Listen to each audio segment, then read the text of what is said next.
अस्सलामु अलैकुम वरहमतुल्लाहि वबरकातुहू।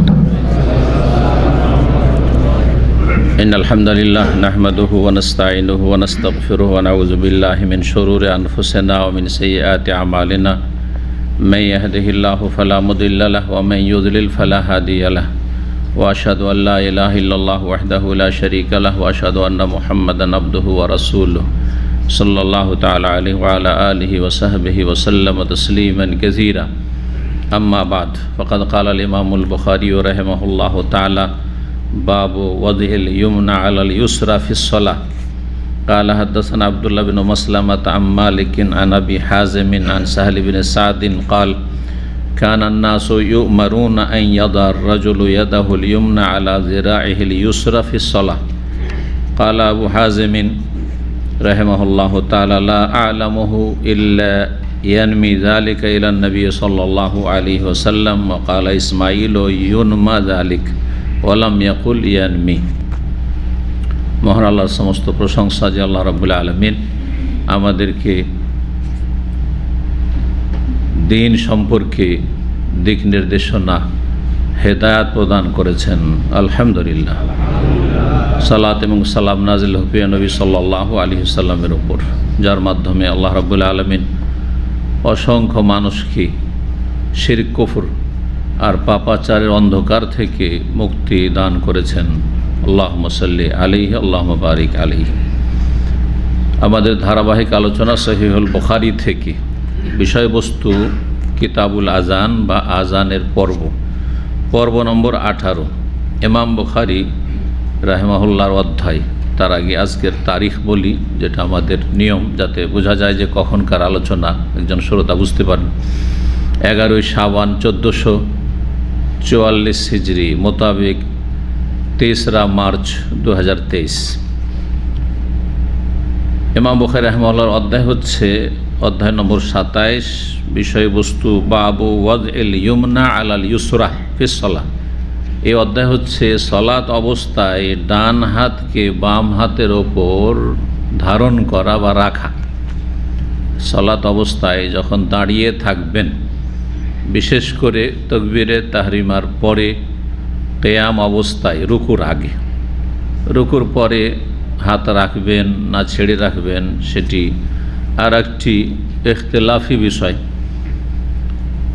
যাতে দুই পক্ষ থেকেই দলিল 19-20 রয়েছে।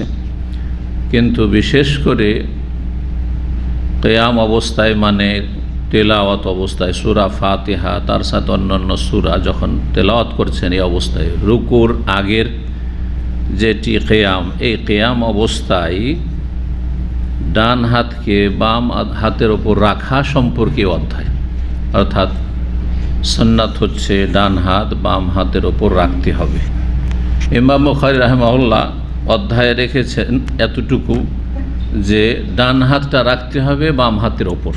কোথায় রাখতে হবে, কোন জায়গায় রাখতে হবে, কোনটা রাখতে হবে, কতটুকু রাখতে হবে আর কোন জায়গায় রাখতে হবে, এইখানে রাখবেন না এইখানে রাখবেন না এইখানে রাখবেন, এই বিষয়গুলি স্পষ্ট করেননি, ছেড়ে দিয়েছেন হাদিসের ওপর। একটি হাদিস নিয়ে এসেছেন এই মর্মে, একটি হাদিস তিনি সহি পেয়েছেন সবচাইতে, কারণ ইমাম বুখারী রাহিমাহুল্লাহর শর্ত হচ্ছে খুব শক্ত। সহি হাদিস সে যেসব শর্তগুলি রয়েছে সেই ক্ষেত্রে, সুতরাং তার শর্ত মোতাবেক একটি হাদিস তিনি নিয়ে এসেছেন।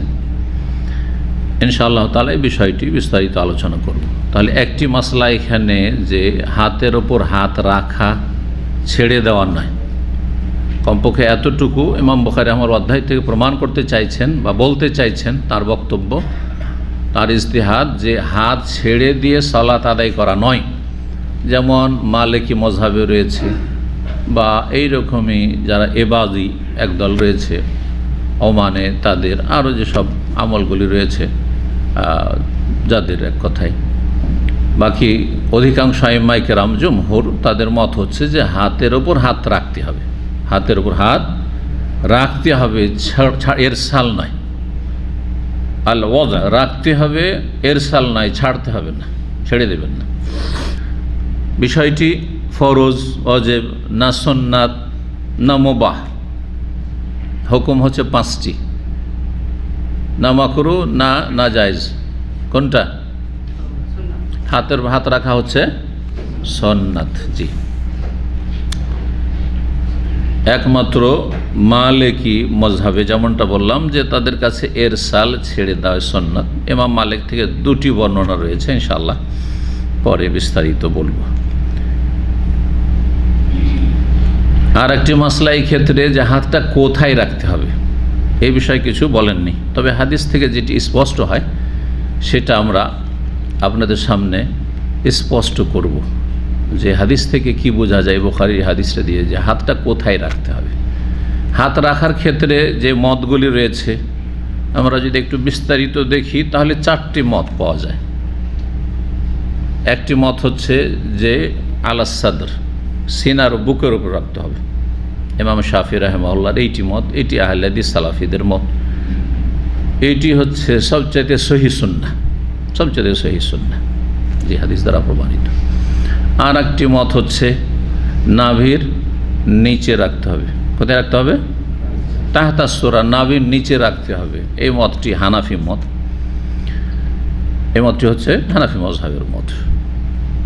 তৃতীয় মত হচ্ছে হাত ছেড়ে দেওয়া, সেটি হচ্ছে মালিকি মজহাবে যেটি প্রচলিত মজহাব, ইমাম মালিকের মত দুটো, কিন্তু একটা মালিকি মুকাল্লিদরা নিয়েছে ছেড়ে দেওয়াটি, কিন্তু তার আর একটি মত যেটি বেশি শক্তিশালী এবং সুন্নাহর কাছাকাছি, যে হাত রাখতে হবে, সেটি তারা নেয়নি, সে আমলটি করে না। এই জন্য আফ্রিকার লোকেরা কি করে? হাত ছেড়ে নামাজ পড়ে। মালিকি যেহেতু তার মালিকি প্রধান এলাকা হচ্ছে আফ্রিকা। কয়টি মত হইল? এখন হানাবেলার কথা থাকলো, হাম্বেলিদের কথা। হাম্বেলিদের কাছে একটু এই ক্ষেত্রে উদারতা আছে, প্রশস্ততা আছে, ওসাদ। সেটা হচ্ছে যে কোনো এক জায়গায় বাঁধলি হলো, কোনো এক জায়গায় বাঁধলি হলো, তাদের কথা হলো যে কোনোটাই হাদিস ওই রকম সহি না। তাদের ইজতিহাদ হচ্ছে যে কোনোটি হাদিস এই ক্ষেত্রে সহি না, হ্যাঁ, তবে একটা হয়তো বেশি দুর্বল আর একটা হয়তো কম দুর্বল। তাদের বক্তব্য যে কোনোটি যেহেতু সহি ওইরকম নয়, মজবুত নয়, সুতরাং আমরা বলছি না যে বুকের উপরেই বাঁধতে হবে, আর বলছি না নাভিতে বাঁধতে হবে, নাভির নিচে বাঁধতে হবে, নাভির ওপরে, যে কোনো এক জায়গায় বাঁধলি হলো। অর্থাৎ হাম্বেলিদের কাছে যদি বুকের ওপরে বাঁধে তবুও চলে, যদি ফৌকাসুরা নাভির ওপরখানে বাঁধে, পেটের ওপর, নাভির ওপরে মানে কি? পেটের ওপর। অথচ পেটের উপর বাঁধার কিন্তু কোনো দলিল নেই। একটি কথা ভালো করে মনে রাখেন, কারণ মানুষ ইখতিলাফ করতে গিয়ে বলে যে নাভির ওপরে বাঁধবো না নিচে বাঁধবো, ওপরে বলে নেই, হয় আলা সাদরিহি, সিনার বুকের ওপর আছে, যেটা পেটের ওপরে বুক হয়, আর না হলে নাভির নিচের জয়ীফ হাদিস আছে আলী রাদিয়াল্লাহু তাআলা থেকে বর্ণিত, এবং বিল ইত্তেফাক, সর্বসম্মতিক্রমে এই হাদিসটি জয়ীফ, নাভির নিচের হাদিস।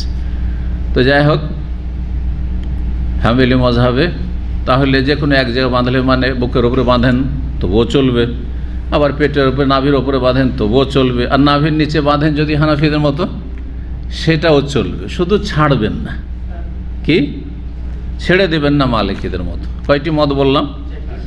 সবচেয়ে সহিহ সুন্নাহ কোনটি বললাম? বুকের ওপর হাত বাঁধা। এই মর্মে স্পষ্ট হাদিস আলা সাদরিহি সহিহ ইবনে খুজাইমায় রয়েছে। ইবনে খুজাইমায় কোনো হাদিস আসা, ইমাম ইবনে খুজাইমা রাহিমাহুল্লাহর একটি হাদিসের কিতাব রয়েছে সংকলন, প্রসিদ্ধ এবং বড় মুহাদ্দিস তিনি। তো তিনি যে হাদিসগুলি তার কিতাবে নিয়ে এসেছেন তার কাছে সবগুলি সহিহ, অন্যদের কাছে আপত্তি থাকতে পারে কিন্তু তার কাছে সহিহ, এবং অনেক মুহাদ্দিসিন কেরাম হাদিসটিকে সহিহ বলেছেন, কেউ কেউ দুর্বলও বলেছেন বা একটু আপত্তি করেছেন। কিন্তু তুলনা করলে সবগুলি হাদিসের মধ্যে সবচেয়ে সহিহ হাদিস কোনটি? বুকের ওপরে হাত বাঁধার হাদিস। স্পষ্ট হয়েছে? জি হ্যাঁ। এখন এই হাদিস বুখারীর হাদিস থেকে কোন মতটি শক্তিশালী হয় 4টির মধ্যে, এটা জেনে নেবেন। 740 নম্বর হাদিস, হাদিসের বর্ণনাকারী সাহাল ইবনে সাদ রাদিয়াল্লাহু তাআলা আনহু, তিনি বলছেন কানান নাস ইউমারুন, মানুষকে নির্দেশ দেওয়া হইত, জনগণকে নির্দেশ দেওয়া হইত। কে নির্দেশ দিতেন? হাদিসে যদি আসে যে জনগণকে নির্দেশ দেওয়া হইত, তো কে নির্দেশ দাতা? রাসূল সাল্লাল্লাহু আলাইহি ওয়াসাল্লাম। কারণ হাদিস রাসূলুল্লাহ সাল্লাল্লাহু আলাইহি ওয়াসাল্লামের, তিনি বলছেন, তিনি করছেন। জনগণকে নির্দেশ দিতেন নবী সাল্লাল্লাহু আলাইহি ওয়াসাল্লাম। আর জনগণ বলতে কারা? সাহাবায়ে কেরাম। তার মানে সাহাবায়ে কেরামদেরকে নবী সাল্লাল্লাহু আলাইহি ওয়াসাল্লাম নির্দেশ দিতেন। আর যদি নবী সাল্লাল্লাহু আলাইহি ওয়াসাল্লাম বলেন যে আমাকে নির্দেশ দেওয়া হয়েছে, তাহলে কি অর্থ হয়? আল্লাহ নির্দেশ দিয়েছেন, কারণ নবীকে নির্দেশ দেনেওয়ালা একমাত্র আল্লাহ রাব্বুল আলামিন। যেমন উমিরতু আন আসজুদা আলা সাবআতি আযম, আমাকে নির্দেশ দেওয়া হয়েছে 7টি হাড়ের ওপর যেন আমি কি করি? সেজদা করি। তো কানান নাসু ইউমারুন, জনগণকে নির্দেশ দেওয়া, তো মানে সাহাবায়ে কেরামদেরকে নির্দেশ দেওয়া হয়তো রাসূলুল্লাহর পক্ষ থেকে, আই ইয়াদা রাজুলু ইয়াদাহুল ইয়ুমনা আলা যিরাইহিল ইউসরা ফিস সালাহ, যে কোনো ব্যক্তি, এখানে দেখেন রাজুল রয়েছে, তাহলে শুধু মহিলা না, হ্যাঁ কি পুরুষ। কারণ হানাফিরা পার্থক্য করেছে যে মহিলারা বুকের ওপরই বাঁধবে আর পুরুষরা নাভির নিচে বাঁধবে। এখানে পুরুষদের কথা বিশেষ করে রয়েছে। প্রথম কথা, মহিলা আর পুরুষের সালাতে কোনো পার্থক্য হাদিস দ্বারা প্রমাণিত না। কিছু কিছু জয়ীফ দুর্বল আসার রয়েছে, কোনো সহি হাদিস নেই, এবং সেগুলি যুক্তিভিত্তিক, যে তাতে বেশি পর্দা হয়, আস্তার ওতে একটু বেশি পর্দা হয়। কিন্তু দলিলের কাছে যুক্তি চলে না, অচল। জি, নবী সাল্লাল্লাহু আলাইহি ওয়াসাল্লাম বলে, সাল্লু কামা রাআইতুমুনি ওয়াসাল্লি, আমাকে যেমন সালাত আদায় করতে দেখলে তেমনই তোমরা সালাত আদায় করো। এই কথা শুধু পুরুষদেরকে বলেছেন। যদি বলেন যেন শুধু পুরুষকে বলেছেন, তাহলে মহিলাদের জন্য একটি দলিল দেখান যে মহিলাদেরকে কোনো এক সময় বলেছেন যে দেখো নারী জাতি, হে সাহাবী মহিলারা, তোমরা কিন্তু আমার স্ত্রীদেরকে ফলো করিও বা আমার মেয়েদেরকে ফলো করিও, বলেছেন। তাহলে বোঝা গেল যে নর হোক নারী হোক সবাই নবীর উম্মত, আর নবীর উম্মতকে নির্দেশ দেওয়া হয়েছে কি, হ্যাঁ, যে তোমরা ওইভাবে সালাত আদায় করো যেভাবে আমাকে সালাত আদায় করতে তোমরা দেখলে। জি, তো একজন লোক যেন তার ইয়াদাহুল ইয়ুমনা, ডান হাতকে রাখে, আলা যিরাইহিল ইউসরা, তার বাম বাহুর ওপর। জেরা মানে হচ্ছে বাহু, জেরা মানে হচ্ছে বাহু, এটা হচ্ছে জেরা। আর এখান থেকে এখান পর্যন্ত এটার নাম আদদ। হ্যাঁ, বাংলাতে আদদ, এটাকেও বাহু বলি। আর এটাকে কি বলেন? হ্যাঁ, হাত তো গোটাটাই হাত, কেন এটা হাত না? হাত কেটে গেছে, এই জায়গাটা হাত কেটে গেছে বলবেন, এই জায়গাটা হাত না? হ্যাঁ, তাহলে বাংলাতে আলাদা করে পার্থক্য নেই যে এটার একটা নাম আর এটার একটা নাম, সবটাই বাহু। এটাও বাহু, এটাও বাহু। যদি বলে এটা কবজি, না কবজি হচ্ছে এটা জোড়টা, কবজি হচ্ছে জোড়। যদি বলে কনুই, না কনুই হচ্ছে এই জোড়টা, ঠিক না? তো এখানে জেরা মানে হচ্ছে এই জায়গা থেকে শুরু করে এই জায়গা, এই জোড় থেকে শুরু করে এই জোড়ের মাঝখানে যে হাড্ডিটা রয়েছে, এটার নাম কি? জেরা। মানে যে এটা দিয়ে হাত মাপবেন, এই যে মাপছেন কোনো কিছু, এটার নাম জেরা। এখান থেকে এখানে জেরা। তো বাম জেরার ওপর, বাম বাহুর ওপর ডান হাতকে রাখতেন। হাত রয়েছে, জেরাও নেই, কিন্তু যে আপনি এই করবেন, ঠিক আছে? তাহলে এটা বাড়াবাড়ি হয়ে যাবে। যদি কেউ কেউ কিন্তু এরকমও করে, বাড়াবাড়ি করতে গিয়ে এটাকে, যদিও এটাও হাত, কিন্তু যেহেতু এখানে হাত বলছেন আর এখানে জেরা বলছেন, যদি বাহুর ওপর বাহু রাখা হইতো, হ্যাঁ, নবী সাল্লাল্লাহু আলাইহি ওয়াসাল্লাম নির্দেশ, তাহলে বলতেন যে আইয়াযার রাজুলু যিরাহুল ইয়ুমনা আলা যিরাহিল ইউসরা, ডান বাহুকে বাম বাহুর ওপরে রাখতেন। কথা বোঝা গেছে? সুতরাং এইভাবে রাখবেন, এটা কিন্তু, আর এখানটা ধরবেন, এটা কিন্তু সুন্নত নয়। এই ভুলটি আমাদের অনেক আহলে হাদিস ভাইরাও করে, সেই জন্য বলছি, ভুল সবার ভুল। আহলে হাদিস করলেও ভুল সেটি, হ্যাঁ, আহলে হাদিস সম্মিলিত মোনাজাত করলে সেটা সুন্নত হয়ে যাবে, আর হানাফি করলে জায়েজ হয়ে যাবে, না না না, এই ফর্মুলা নেই। কোরআন হাদিসের খেলাফ হলেই সেটা ভুল। বোঝা গেছে কি না? জি। তো জেরার ওপরে জেরা না, হাত রাখতেন, ডান হাত রাখতেন বাম বাহুর ওপর, তাহলে এইটা রাখতেন। এটা হচ্ছে হাত, সাধারণত হাত বললে এটি হাত বোঝা যায়, কিন্তু যখন পূর্ণ হাত, এই হাতকে রাখতেন এখানে, এরকম এইভাবে রাখতেন। এটা হচ্ছে এই হাদিস দ্বারা প্রমাণ যে কোনো ব্যক্তি যেন তার ডান হাতকে রাখে বাম বাহুর ওপর ফিস সলাতে, সলাত অবস্থায়, কালা হাবু সলাত অবস্থায়। এই কথাকে বুঝতে গিয়ে দুইটি দৃষ্টিভঙ্গি হয়েছে। একদল বুঝেছেন যে সলাত অবস্থায় যখনই দাঁড়িয়ে থাকেন, সেটা রুকুর আগে হোক আর রুকুর পরে হোক, কি করতে হবে? হাতকে হাতের ওপর রাখতে হবে। হানাবেলা এটা, ইমাম আহমদ বিন হাম্বল রাহিমাহুল্লাহ এটাই বুঝেছেন, হাম্বলি ওলামারা এটাই বুঝেছেন, আরব অধিকাংশ সালাফি ওলামারা এটাই বুঝেছেন। যার ফলে আরব দেশে আমল হচ্ছে কি রুকু থেকে উঠে ওইভাবে হাত রাখা, যেমন রুকুর আগে হাত রাখা ছিল। কারণ ফিস সলা, এটাও তো সলাতের ভিতরে, যাতে বোঝা যায় যে সলাত অবস্থায় আছেন। কারণ হাত ছেড়ে থাকলে বোঝা যাচ্ছে না পেছন দিক থেকে আপনি নামাজ আছেন না, এমনি দাঁড়িয়ে আছেন পশ্চিম দিকে মুখ করে বা কেবলার দিকে মুখ করে। এটি হচ্ছে দৃষ্টিভঙ্গি ইজতিহাদ বুঝার ক্ষেত্রে। আর জমহুর অধিকাংশ আইম্মা কেন মালিক, শাফি, মালিকি, শাফি, তারপরে হানাফি, অধিকাংশ আহলে হাদিসরাই, তারা বিশেষ করে ভারত উপমহাদেশের আর সালাফি ওলামাদের মধ্যে, আরব ওলামাদের মধ্যে ইমাম আলবানী রাহিমাহুমুল্লাহ জমিয়ান, তারা বলছেন যে না, ফিস সালাত মানে রুকুর আগের অবস্থা। তারা খাস করে দিয়েছেন জায়গায়, কি বলছেন? রুকুর আগে সাহাবায়ে কেরামদেরকে নির্দেশ হইতো তোমরা ডান হাতকে রাখো কিসের ওপর? বাম বাহুর ওপর। রুকুর আগে, রুকুর পর সম্পর্কে এতে বলা হয়নি। এই জন্য আলবানী রাহিমাহুল্লাহ বলেছেন যে রুকুর পরে হাত বাঁধা সম্পর্কে যে হাদিসগুলি রয়েছে সেগুলি দুই রকম, সহিহুন গায়রু সরিহ। যদি সহি শুদ্ধ হয় তাহলে অস্পষ্ট, যেমন এটা সহি হাদিস বুখারীতে, কিন্তু স্পষ্ট না যে ফিস সালাত নামাজে মানে শুধু রুকুর আগে না রুকুর আগে পরে, দুই জায়গায় অস্পষ্ট, ক্লিয়ার দলিল না। আর ক্লিয়ার দলিল না পেশ করতে পারলে আপনি একটা আমলকে নিশ্চিত প্রমাণ করতে পারছেন না। জি, বুঝতে পারছেন যুক্তি? জি। আর যেগুলো সারিহুন স্পষ্ট ক্লিয়ার, যে রুকুর পরেও কি করতে হবে? হাত বাঁধতে হবে বুকে, বলছেন যে যায়িফুন গায়রু সাহিহ। সারিহুন গায়রু সাহিহ যদি স্পষ্ট থাকে বক্তব্য কোনো একটি আসার বা দলিলে যে রুকুর পরে কি করতে হবে? হ্যাঁ, হাত রাখতে হবে বুকের ওপর, তাহলে সে হাদিসগুলি সহি নয়, জয়ীফ। তাহলে বোঝা গেল যে বিষয়টি অত অকাট্যভাবে প্রমাণ হচ্ছে না যে রুকুর পরে বুকের উপর হাত রাখবেন, কিন্তু প্রমাণ নেই সেজন্য ভুল এটাও বলবেন না। এই জন্য শুরুতে আমি বলে দিচ্ছি যে রুকুর পরে হাত রাখা না রাখা সম্পর্কে যে দলিলগুলি দুই পক্ষের রয়েছে এবং দলিল সম্পর্কে যে দৃষ্টিভঙ্গি বুঝ রয়েছে, ফাহম রয়েছে, সেটি ইজতিহাদি। সুতরাং কোনো একটা আমল করলে কেউ ওর উপর আপত্তি করবেন না। হ্যাঁ, কেউ যদি রুকুর পরে হাত বাঁধে তো ফালাহু যালিকা, ভালো কথা। আর যদি কেউ না বাঁধে তো বলবেন আপনি বাঁধেন না কেন, কথা বুঝতে পারছেন? কিন্তু রুকুর আগে হাত বাঁধতে হবে, রুকুর আগে কী করতে হবে?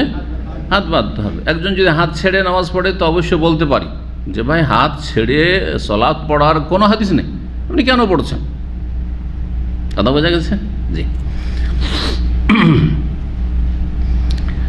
এই হাদিস বর্ণনা করছেন সাহাল বিন সাদ থেকে ইমাম আবু হাজেম প্রখ্যাত তাবেঈ। তারপরে বলছেন লা আলামহু, এই হাদিস সম্পর্কে আমি লা আলামহু ইল্লা ইয়ানমি যালিকা ইলা নবী সাল্লাল্লাহু আলাইহি ওয়াসাল্লাম, আমি এই হাদিস সম্পর্কে নিশ্চিত জানি, জানি না একমাত্র এই কথা ছাড়া, মানে নিশ্চিত জানি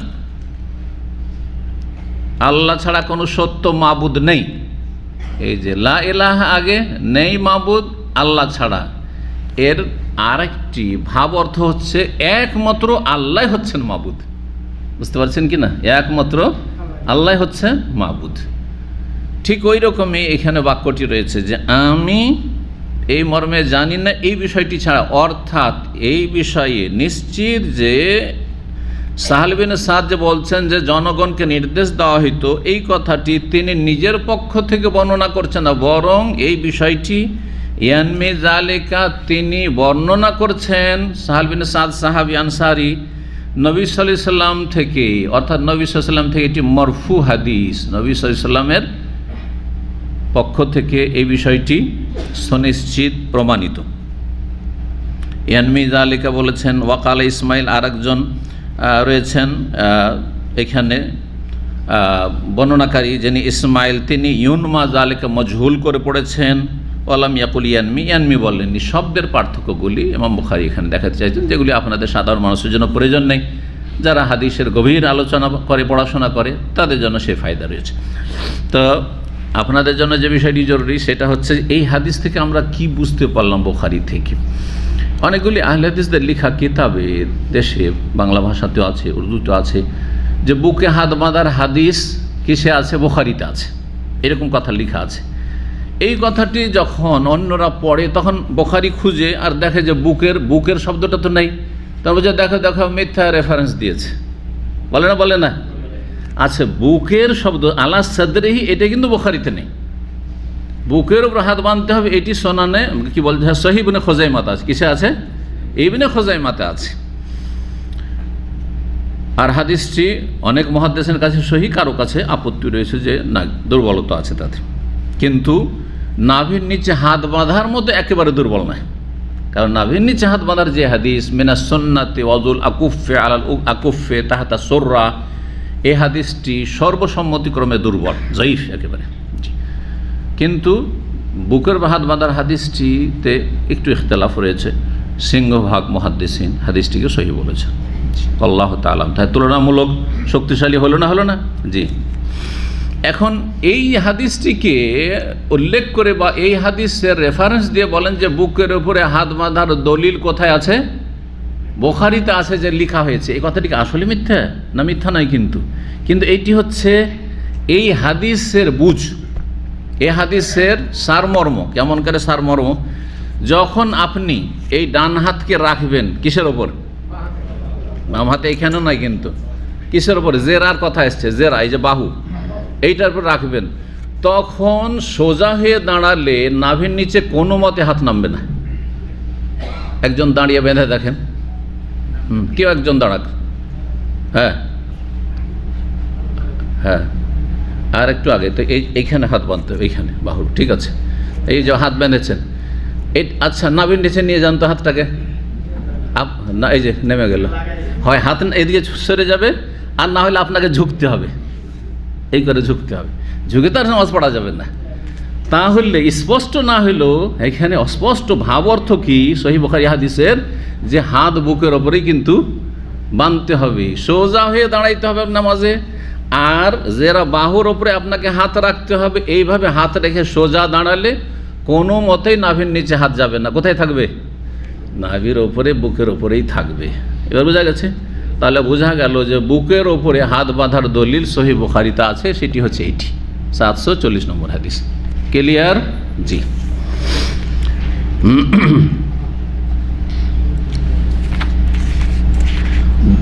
হাত বাঁধা সম্পর্কে অনেক ওলামায়ে কেরামগণ উল্লেখ করেছেন যে এই বিষয়ে ওলামায়ে কেরামদের ইজমা রয়েছে, ঐক্যমত রয়েছে। মানে হাত বাঁধতে হবে, হাত ছাড়তে হবে না, এর উপর অনেকে ইজমার দাবি করেছেন। ইজমার দাবি করা সত্ত্বেও মালিকিরা হাত ছেড়ে নামাজ পড়ে কেন? ইবনে হুবাইরা তার কিতাব ইফসাতে বর্ণনা করছেন, প্রথম খণ্ড 124 পৃষ্ঠা, ওয়া আজমাউ আলা আন্নাহু ইউসান্নু ওয়াজুল ইয়ামিন আলা শিমালি ফিস সালাত, সালাত অবস্থায় ডান হাত বাম হাতের ওপর রাখা সুন্নাত। এর ওপর ইজমা, ঐক্যমত রয়েছে। ইল্লা ফি ইহদার রিওয়ায়াত আন মালিক, তবে ইমাম মালিক থেকে দুটো বর্ণনার একটি বর্ণনা হচ্ছে এই ইজমার সাথে যে না হাত বাঁধতে হবে। আর একটি মত হচ্ছে যে লা ইয়াসা সুন্নাত নয়, বাল হুয়া মুবাহ, হাত বাঁধা জায়েজ, হাত ছাড়াও জায়েজ। ইমাম মালিকের এই মতটি বর্ণনা করা হয়েছে। অল ওখরা আনহু, আর দ্বিতীয় মত হচ্ছে হুয়া মাসনুনুন, সুন্নাত হাত বাঁধা, কা মাযহাবিল জামা, যেমন সমস্ত আইম্মায়ে কেরামদের মত রয়েছে। তাহলে হাত ছেড়ে নামাজ পড়ার বিষয়টি আসলে ভিত্তিহীন, কোনো দলিল উপর নির্ভরশীল নয়। আর এটি হচ্ছে অন্ধ অনুকরণ, সহিহ হাদিস বিরোধী। জি, তাহলে একটি কথা এখানে ক্লিয়ার হয়ে গেল যে আমরা বিশেষ কোনো মতবাদ, কারণ আমাদের দেশে যে সংখ্যাগরিষ্ঠ হচ্ছে হানাফিরা, আর হানাফিদের মজহাবে অনেক মাসলা মাসাইলে দুর্বলতা থাকার কারণে যখন আমরা আলোচনা করি তখন অনেকে মনে করবেন শাইখের মানে হানাফি মজহাবের উপর কি আছে, শত্রুতা বিদ্বেষ আছে। মালিকি মজহাবের বিরুদ্ধে বললাম না, হ্যাঁ, হাম্বলি মজহাবের ভুলটাও বললাম না আজকের আলোচনা তো শুনলেন যে কোনো জায়গায় বাঁধলেই হয়, এখানেও বাঁধলেও হয়, এখানেও বাঁধলেও হয়, আবার নাভির নিচে বাঁধলেও হয়। ওই জন্য শাইখুল ইসলাম আমিন আবদুল্লাহ রাহিমাহুল্লাহ যখন সংক্ষিপ্ত জাদুল মাদ যখন তিনি সংক্ষিপ্ত করেছেন, ইবনুল কাইয়িম রাহিমাহুল্লাহ আসল কিতাবে কিন্তু নাভির নিচের হাদিস ওই দুর্বল হাদিস নিয়ে আসেননি, উনি নিজে থেকে নিয়েছেন। কারণ হাম্বলি মজহাবের যেহেতু তিনি একজন ইমাম ছিলেন, মজহাব ফলো করেওয়ালা, তো যার ফলে তিনি ওখানে হাদিসটি নিয়ে চলে এসেছেন। আসল কিতাবে খুঁজে পাবেন না ওই হাদিস, যার ফলে অধিকাংশ লোকেরা ওই সংক্ষিপ্ত জাদুল মাদ পড়ে এখানকার, আর ওই হাদিস দুর্বল হাদিস আমল করে এক জায়গায় হাত বাঁধে কোনো এক জায়গায় থাকলেই হলো না। এটি সহি সুন্নাত নয় আসলে, কথা বোঝা গেছে? জি, কিন্তু সুন্নাত এমন না যে ওয়াজিব ছেড়ে দিল, কবিরা গুনাহ হয়ে গেল, সালাত বাতিল হয়ে যাবে, এমন কিছু না। জি, কিন্তু সুন্নাতের খেলাফ অবশ্যই। হাত বাঁধা সম্পর্কে, হাত বাঁধার ধরন সম্পর্কে শোনেন। হাত বাঁধার ধরনের ক্ষেত্রে নবী সাল্লাল্লাহু আলাইহি ওয়াসাল্লাম থেকে বিভিন্ন প্রমাণ রয়েছে। হাত বাঁধতে হবে বুখারীর হাদিসে একটি তরিকা পাওয়া গেল। কি পেলেন বুখারীর হাদিসে? ডান হাতটা রাখতে হবে কিসের ওপর? বাম জেরা বাহুর ওপর। তাহলে এখানে না, এখানকারটা পেলেন। এটা একটি নিয়ম, এটা হচ্ছে একটি নিয়ম। জি, দ্বিতীয় নিয়ম হচ্ছে যে ডান হাত বাম হাতের এই জোড়ে কবজির ওপর রাখবেন। এই যে কবজি এইখানে কীভাবে রাখবেন? এটাকে কৌ বলে এইখানে, বা রুস্ক এইখানে, এইটা বাঁধবেন। এইভাবে কী করবেন তাহলে? এইভাবে ধরবেন। এইভাবে ধরে যদি সোজা দাঁড়ান তো হাত কিন্তু নেমে যাবে। আবার ওইটাকে যদি সোজা করে থাকেন বুকের বাঁধে তাও চলবে, চলবে না? আমি সোজা দাঁড়িয়ে আছি আর এভাবে বুকের উপর বাঁধা আছে, এটাও চলবে। কিন্তু তো এখানে বাঁধার মানে এই নয় যে নাভির নিচে আপনাকে বাঁধতে হবে, এইখানে ধরেই আপনি কি করবেন? বুকের উপরে বাঁধবেন। দুটো হইল। তৃতীয় হচ্ছে যে আপনি ডান হাতকে রাখবেন বাম হাতের আপনার এই যে কবজি, আর কিছুটা আপনি সাইদ, এটাকে সাইদ বলে, যেমন এটাকে জেরাও বলে, পুরোটাকে এই জায়গায় সাইদ বলে। এখানে তার মানে কিছুটা আসবে এখানে, এইভাবে ধরবেন। তাহলে একটা হচ্ছে আল কবদা, আবার বলি তাহলে পার্থক্যটা স্পষ্ট হবে। এটা হচ্ছে কবদা, মানে এইভাবে ধারণ করা। দেখেন অনেক এখানে আইম্মায়ে কেরামগণ কীভাবে ধরেন, এরকম করে ধরে আছেন, এটা দিয়ে এরকম করে ধরে আছেন। আর একটি হচ্ছে যে আপনি এই কবজির ওপর আর এরকম রাখবেন, ঠিক আছে? এটাও সুন্নাত প্রমাণিত, কিন্তু প্রত্যেকটা দলিল বলছি আজকে। আর একটি হচ্ছে বাহুর ওপরে এরকম করে আর একটু এগিয়ে রাখা, যেটা সহিহ বুখারীর হাদিস দ্বারা প্রমাণিত। দলিলগুলো প্রত্যেকটা তাহলে শুনে নেন। প্রথম হচ্ছে কবজা, মানে মুঠ বেঁধে থাকা, হ্যাঁ, মুঠো বেঁধে থাকা, এইভাবে ধরে থাকা। এর দলিল এটি হচ্ছে কিন্তু হাম্বলি মজহাব, যে এইভাবে বানতে। হাম্বলি মজহাবের ফতোয়া কিন্তু এইটি, যদিও হানাবেলারা সহিহ হাদিসের কাছাকাছি থাকার কারণে বিভিন্ন আমল করে, কেউ এরকম বাঁধে, কেউ এরকম করে, কিন্তু এটা একটা তিনটি তরিকার সবটাই জায়েজ রয়েছে। এটি সবচাইতে সহিহ মত বাঁধার ক্ষেত্রে। বুকের বাঁধবেন, কিন্তু ডান হাতকে বাম হাতের বাঁধার ক্ষেত্রে তিনটি তরিকায় হাদিস দ্বারা প্রমাণিত। প্রথম তরিকা যে মুঠ বেঁধে থাকা, এর দলিল ওয়াইল বিন হুজর রাদিয়াল্লাহু তাআলা আনহু, তিনি বলছেন রাআইতু রাসূলুল্লাহ সাল্লাল্লাহু আলাইহি ওয়াসাল্লাম, এই রাসূলুল্লাহ সাল্লাল্লাহু দেখেছি, এজা কানা কায়েমান, যখন তিনি দাঁড়িয়ে থাকতেন, কাবাজা বিয়ামিনিহি আলা শিমালিহি, ডান হাত দিয়ে বাম হাতকে এইভাবে মুঠ বেঁধে ধরতেন, এভাবে ধরতেন, কবজা করতেন। আবু দাউদে নাসাইতে হাদিসটি রয়েছে, হাদিস আল্লামা আলবানী সহিহ বলেছেন। আর একটি তরিকা বলেছে যেটি সহিহ বুখারীতে আছে, যে ডান হাতকে রাখবেন বাম হাতের বাহুর ওপর। এর দলিল যে হাদিসটি সহিহ বুখারীতে বললাম, কানান নাসু ইউমারুনা ইয়াদা রাজুল ইয়াদাহুল ইউমনা আলা জিরাইল ইউসরা ফিস সালাহ, হয়ে গেল। তৃতীয় তরিকা কি বললাম? ওয়াজুল ইয়াদিল ইউমনা, ডান হাতকে রাখবেন আলা জাহরে কাফফিল ইউসরা, এখান থেকে শুরু করে এই কবজি আর এইখানে এইভাবে আরেকটু এগিয়ে, তাহলে একটা মুঠ বাঁধা, আরেকটা হচ্ছে আরেকটু এগিয়ে, এইভাবে ধরা, এই যে রোস্ক সাইদ, এই জোড়, আর তার পরে এই হাড্ডিটাও কিছুটা এইভাবে এর ওপরে রাখবেন, মুঠ বেঁধে ধরবেন না, এখানে রাখবেন শুধু।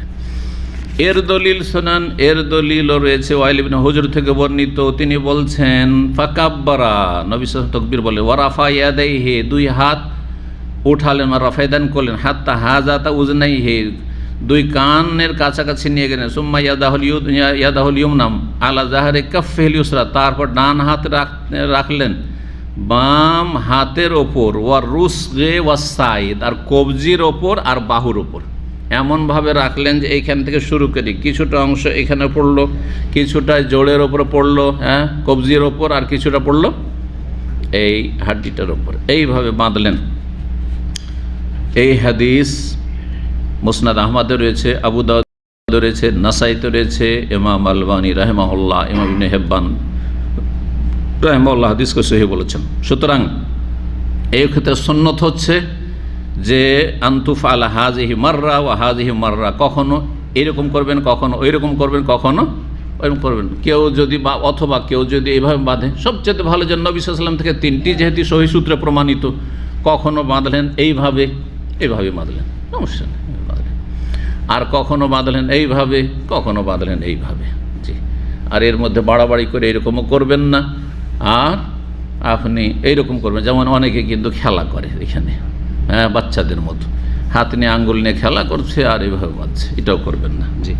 এফরাত এবং তাফরিদ, বাড়াবাড়ি ছাড়াছাড়ির মাঝখানে হচ্ছে ইসলাম।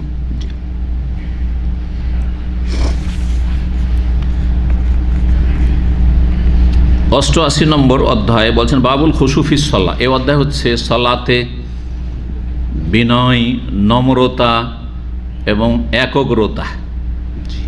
খুশু কথাটির এই তিনটি শব্দ দিয়ে ব্যাখ্যা করতে হবে। একটি শব্দ দিয়ে, খুশু শব্দের আরবি শব্দে অর্থের এত ব্যাপকতা রয়েছে যে অন্য ভাষা দিয়ে হুবহু অনুবাদ করাটা খুব জটিল। খুশুর সম্পর্ক হচ্ছে মানুষের হৃদয়ের সাথে, কলবের সাথে, আর কলবের কাজ হচ্ছে বিনয়ী হওয়া। কলবের কাজ হচ্ছে বিনয়ী হওয়া, নমনীয় হওয়া, বিনয়ী হওয়া, নমনীয় হওয়া, ঝুঁকে যাওয়া, অহংকার মুক্ত হওয়া, তারপরে কি বল নম্রতা আসা, অন্তর নরম হয়। অন্তর নরম হলে শরীরটা নরম হবে, হাড়হাড্ডি নরম হবে। আর অন্তর যদি আপনার শক্ত হয়, তাহলে পাশের লোকের সাথে আপনি এমনভাবে দাঁড়িয়ে আছেন যে আপনি একটু এদিক ওদিক চান্স দিচ্ছেন না। বেচারার জায়গাটা যদি টাইট হয়ে যায়, আপনি এইরকম করে বসে আছেন, কারণ কলব শক্ত আছে, তখন আপনার হাড়হাড্ডিও শক্ত আছে। কিছু লোক এরকম করে, যেন দেখা যায় অভিজ্ঞতা, প্রথম রাকাতে জায়গা পাচ্ছেন না, খুব টানাটানি করে কোন রকম করে নামাজ পড়ে, দ্বিতীয় রাকাতে অটোমেটিক ঢিলা হয়ে গেল। কোথা থেকে জায়গাটা তো ফাঁকা হলো? কারণ প্রথম রাকাতে শয়তান ধরেছিল, শয়তান প্রথম রাকাতে কিন্তু ধরেছিল, যার ফলে যখন দাঁড়িয়েছে যে আমি আগে দাঁড়িয়েছি, তুই পরে আসলি কেন এরকম করে, আর এই ছোটো জায়গায় ঢুকলি কেন, তাই না? আর এক রাকাত পড়তে পড়তে শয়তান দেখছে যে আর চান্স পাচ্ছি না, কারণ তো ইবাদত করেছে। শয়তান যখন পালিয়ে গেছে, তখন মনটা আস্তে আস্তে নরম হয়েছে, তখন শরীরের হাড়হাড্ডিগুলো নরম হয়ে যায়, তখন জায়গা দিয়ে দিয়েছেন আপনি, বুঝতে পেরেছেন? আল্লাহ হেফাজত করে এই শয়তান অনিষ্ট থেকে। শয়তান আপনার আমার অজান্তে কিন্তু আমার সাথে আপনার সাথে শয়তানি করে, কারণ ও রক্তের সাথে চলছে। সতর্ক, সাবধান। তো খুশু মানে হচ্ছে বিনয়ী হওয়া, খুশু মানে হচ্ছে নম্রতা, সবগুলি সম্পর্ক কলবের সাথে। আর খুশু মানে হচ্ছে একগ্রতা, মানে মনোযোগী হে, একগ্র চিত্তে, আল্লাহ অভিমুখী হে, যেন আপনি আল্লাহর সাথে চুপি সারে কথা বলা, এমনভাবে ডুবে গেছেন, নিমগ্ন হয়েছেন, দুনিয়ার কোনো খোঁজ খবর নেই। এই কোয়ালিটিটাকে যত ভালো করতে পারেন কলবে, তার তত বেশি সুপ্রভাব পড়বে আপনার মাথা থেকে পা পর্যন্ত অঙ্গ প্রত্যঙ্গের ওপর। সুতরাং বেশি নড়াচড়া করবেন না, আর এদিক সেদিক করবেন না, আর দুনিয়ার ওসব খেয়াল আসবে না। এইটার নাম খুশু। খাসা একসাও আসলে শব্দের সম্পর্ক হচ্ছে এই কলবের সাথে, যার সুপ্রভাব পড়বে শরীরের ওপর। আশা করি বুঝতে পারছেন। আর একটি শব্দ আমাদের দেশের লোকেরা মিলা, খুশু খুজু, দুটো কিন্তু প্রতিশব্দ করে মিলা, কিন্তু হ্যাঁ, খুজুর সম্পর্ক অন্তরের সাথে না। খুজু শব্দটি সম্পর্ক হচ্ছে শরীরের সাথে। খাজা, খাজা হাদিসে রয়েছে, খাজা আল্লাকা সামি অবাসারি, আল্লাহ তোমার জন্য অনুগত। তো শরীর ঝুঁকে যাওয়া, অনুগত হওয়া, এটা হচ্ছে খুজু। আর আমরা বাংলা ভাষাতে লোকটার নামাজে খুশু খুজু নেই, বলি না। এখানে কিন্তু আরবি, দুটোই শব্দ আরবি, কিন্তু খুশুর সম্পর্ক অন্তরের সাথে, আর খুজুর সম্পর্ক হচ্ছে অঙ্গ প্রত্যঙ্গের সাথে। 741 নম্বর হাদিস। ঠান্ডা খুব বেড়ে গেছে, একটা এসে যথেষ্ট। আবু হুরায়রা রাদিয়াল্লাহু তাআলা আনহু থেকে বর্ণিত, তিনি বলছেন আন্না রসুল আল্লাহ রসুল বলেছেন হাল তারাও না কিবলাতি হা হো না, তোমরা কি মনে করছো যে আমার কিবলা শুধু এইদিকে? কি বলছেন নবী সাল্লাল্লাহু আলাইহি ওয়াসাল্লাম, যে তোমরা কি মনে করছো আমার কিবলা এদিকে, মানে আমি শুধু এই সামনে এদিকে তাকাচ্ছি? না না রে, তোমাদের পিছন দিকেও তাকাচ্ছি, কিন্তু পিছনেও দেখতে পাচ্ছি, সাবধান। তোমরা কি ভাবছো যে কিবলাতি হা হো না, আমার কিবলা এই সামনের দিক, মানে সামনের দিকে শুধু আমি দেখতে পাচ্ছি? ওয়াল্লাহি, আল্লাহর কসম করে বলছি, লা ইয়াখফা আলাইয়া রুকুউকুম ওয়ালা খুশুউকুম, আমার ওপর অস্পষ্ট না গোপন না তোমাদের রুকুর অবস্থা আর তোমাদের খুশুর অবস্থা, যে কতটা তোমরা মনোযোগী হয়ে একাগ্রতার সাথে বিনয়ী হয়ে নম্রতার সাথে সালাত আদায় করছে, নাকি এদিক সেদিক শুধু শরীর চুলকাচ্ছ আর এদিক ওদিক করছো অন্যমনস্ক হয়ে। জি আল্লাহ ওয়াইন্নি, আর তারপর বলছে আর নিঃসন্দেহে আমি লা আরাকুম মিন ওয়ারাই যাহরি, আমার পেছন থেকেও তোমাদেরকে দেখছি, আমার পেছন থেকে তোমাদেরকে দেখতে পাচ্ছি। সালাত অবস্থায় নবী সাল্লাল্লাহু আলাইহি ওয়াসাল্লামের মুজিজা যে তিনি সামনে যেমন দেখতেন তেমনি পেছনে দেখতেন। এটাকে ব্যাপক অর্থ দেওয়া যাবে না যে নবী সাল্লাল্লাহু আলাইহি ওয়াসাল্লাম সবসময় ডানে বামে আগে পিছনে রাস্তাঘাটে চলতেন দেখতেন, এর দলিল নাই কিন্তু। যার ফলে সালাত অবস্থা সম্পর্কে নবী সাহেব বলেছেন ওর সাথেই সীমিত রাখতে হবে। আর মুজিজা একমাত্র আল্লাহর হাতে, আল্লাহ যখন চান তখন সেটা প্রকাশ করে থাকেন, দেখিয়ে থাকেন। জি, কখনো আগে থেকে জানা থাকে, কখনো আগে থেকে ওনার জানাও থাকে না যে এটা হতে যাচ্ছে। সব সময় যে জানা থাকে না এমনও নয়। যেমন নবী সাল্লাল্লাহু আলাইহি সাল্লামের সবসময় নামাজে যখনই দাঁড়ান, সালাত শুরু করেন, সামনেও দেখতে পান, পেছনেও মুসল্লিদের অবস্থা সব দেখতে পাচ্ছেন। যেমন আপনার যদি সেলুনে বসেছেন, তো আপনারা বসেন, সবাই তো বসছেন সেলুনে, সেলুনে দেখবেন চারিদিকে গ্লাস লাগানো আছে, তো দেখছেন যে আপনাকে চারিদিকে দেখতে পাচ্ছেন, এইদিকেও সামনেও দেখছেন, আবার ওই দিকেও দেখছেন যে এই একটা লোক চারদিকে বসে আছে, ওই দিকেও দেখতে পাচ্ছেন, সামনে তাকাচ্ছেন, কিন্তু ওই দিকেও তাকানো লাগে না, ওখানে বসে দেখছেন যে চার দেয়ালে একটি মানুষের প্রতিছবি পড়েছে। ঠিক নবী সাল্লাল্লাহু আলাইহি ওয়াসাল্লাম পেছনেদেরকে এরকম দেখছেন। আল্লাহর জন্য কোনো মুশকিল আছে? আল্লাহ দেখাচ্ছেন। জি, ওমা যালিকা আলাল্লাহি বিআজিজ। জি, মুসা আলাইহিস সালাম, আল্লাহ বলছেন লাঠিটা ফেলে দাও, তো লাঠি তো আগে থেকে ছিল, ওটা এমন নয় যে নতুন লাঠি আসমান থেকে আল্লাহ পাঠিয়েছিলেন। এমনকি ওই লাঠি দিয়ে বকরি ছাগল আগে থেকে চড়াইতেন, পুরানো লাঠি। ওয়ালকে মাফি ইয়ামিনিকা, ফেলে দাও লাঠিটাকে। আর তারপরে যেমন ফেলা তেমনই প্রথম দিন, পরে তো জেনে নিয়েছেন যে আমার লাঠিতে কি আছে না আছে গুণাগুণ, তাই না, আল্লাহ প্রদত্ত। কিন্তু প্রথম দিন যখন লাঠি ফেলে দেওয়ার পরে বিশাল অজগর সাপে মানে ধেয়ে চলে আসছে, লাফ দিয়ে চলে আসছে, তখন এমন পালাইতে লাগলেন, কি আছে, হ্যাঁ, আল্লাহ মদবেরান, পিঠ ফিরিয়ে পালাইতে শুরু করলেন। আরে পালাও দু রকম, পালায় আর একটু করে তাকাই দেখি আরও তাড়া করে আসছে কি আসে না, যদি থেমে যায় তো আমিও থেমে যাব। আর এত ভয় পেয়েছেন মুসা আলাইহিস সালাম, ওয়ালাম ইয়াক্কিব, একটু ফিরেও দেখছেন না কি হচ্ছে না হচ্ছে, সাপ ওখানে থেকে গেল না আমাকে তাড়া করে আসছে, এত ভয়। মানুষ সাপ দেখলে ভয় লাগবে, এখানে যদি আল্লাহ না করে এখন এই সাপ দেখেন কেউ থাকবেন? চিন্তা করুন, আগে শেখকে বের করি, আমরা বাঁচি না বাঁচি, কেউ থাকবেন? কেউ থাকবেন না। কিন্তু আগে চাচা যান বাঁচা, আর তারপরে দেখা যায় পরে নিচে নামার পরে চিন্তা করবেন যে আরে অমুক বাঁচলো কিনা রে, তাই না? হ্যাঁ, জি, আল্লাহু আকবার। মানুষের কিছু দুর্বলতা, আল্লাহু আকবার, বহু ওদিকে দুর্বলতা আছে। তো নবী সাল্লাল্লাহু আলাইহি ওয়াসাল্লাম মুজিজা, এই জন্য বিষয়টি স্পষ্ট করছি, কারণ বেদাতীদের থেকে সুন্নতীদের, আহলে সুন্নতের পার্থক্যটা এখানে। কিন্তু যারা বেদাতি তারা কেরামতকে তাদের পীরের ক্ষমতাধীন মনে করে। আমাদের পীর এত ক্ষমতা রাখে, যখন ইচ্ছা তখন শুধু কেরামতিরই ছড়াছড়ি, কেরামতি দেখায় তাকে। হ্যাঁ, সকাল বিকাল হাজার শুধু কেরামতি আর কেরামতি। আবার এই কেরামতি মরার আগে শুনতে পাবেন না, মরে যাওয়ার পরে সব কেরামতি এসব, তার মানে সব মিথ্যার ছড়াছড়ি। জন্য এই যে জিন্দা পীরগুলো আছে, ওদের দেখাও কেরামতি, জাদু ছাড়া। কিন্তু এদের অনেকে কিন্তু জাদুঘর, এটা মনে রাখবেন। জীবিত অবস্থায় অনেক যদি অলৌকিকত্ব দেখায়, তো ওই রকমই যেমন আসামের জাদুকররা দেখায়। আসামের জাদুকর আপনাদেরকে রসগোল্লা মিষ্টি খাওয়াচ্ছে মাটির গুলি দিয়ে, খাওয়াই না? হ্যাঁ, চোখে দেখেছেন আপনারা। মানুষকে জবাই করে দেখাচ্ছে, আবার জিন্দা করে দেখাচ্ছে। বলবেন যে এরাও তো আল্লাহর ওলি, আসাম থেকে এসছে নাকি খেলা দেখাইতে?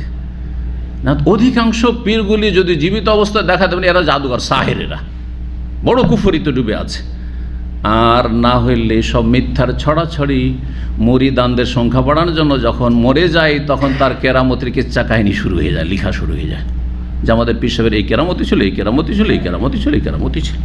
আল্লাহ হেফাজত করে এই কনিষ্ঠ থেকে, পীর মরিদের ব্যবসা থেকে আর এই ব্যবসার খপ্পর থেকে জনগণের আল্লাহ হেফাজত করুন, এদের অনিষ্টকে আল্লাহ দূর করুন। 742 নম্বর হাদিস। হাদিস আনাস বিন মালিক রাদিয়াল্লাহু তাআলা বর্ণনা করছেন নবী সাল্লাল্লাহু আলাইহি ওয়াসাল্লাম থেকে, আকিমুর রুকু ওয়াস সুজুদ, তোমরা রুকু সিজদা ঠিকভাবে করো।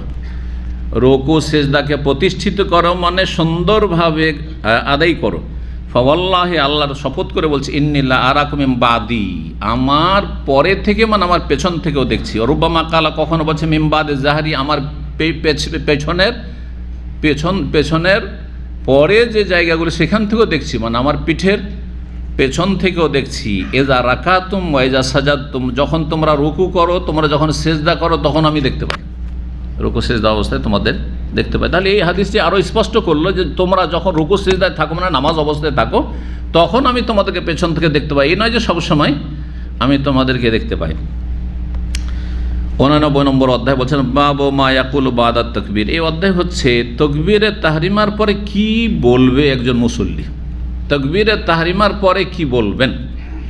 তাকবীরে তাহরিমার আগে কিছু বলা আছে নাকি? আছে না?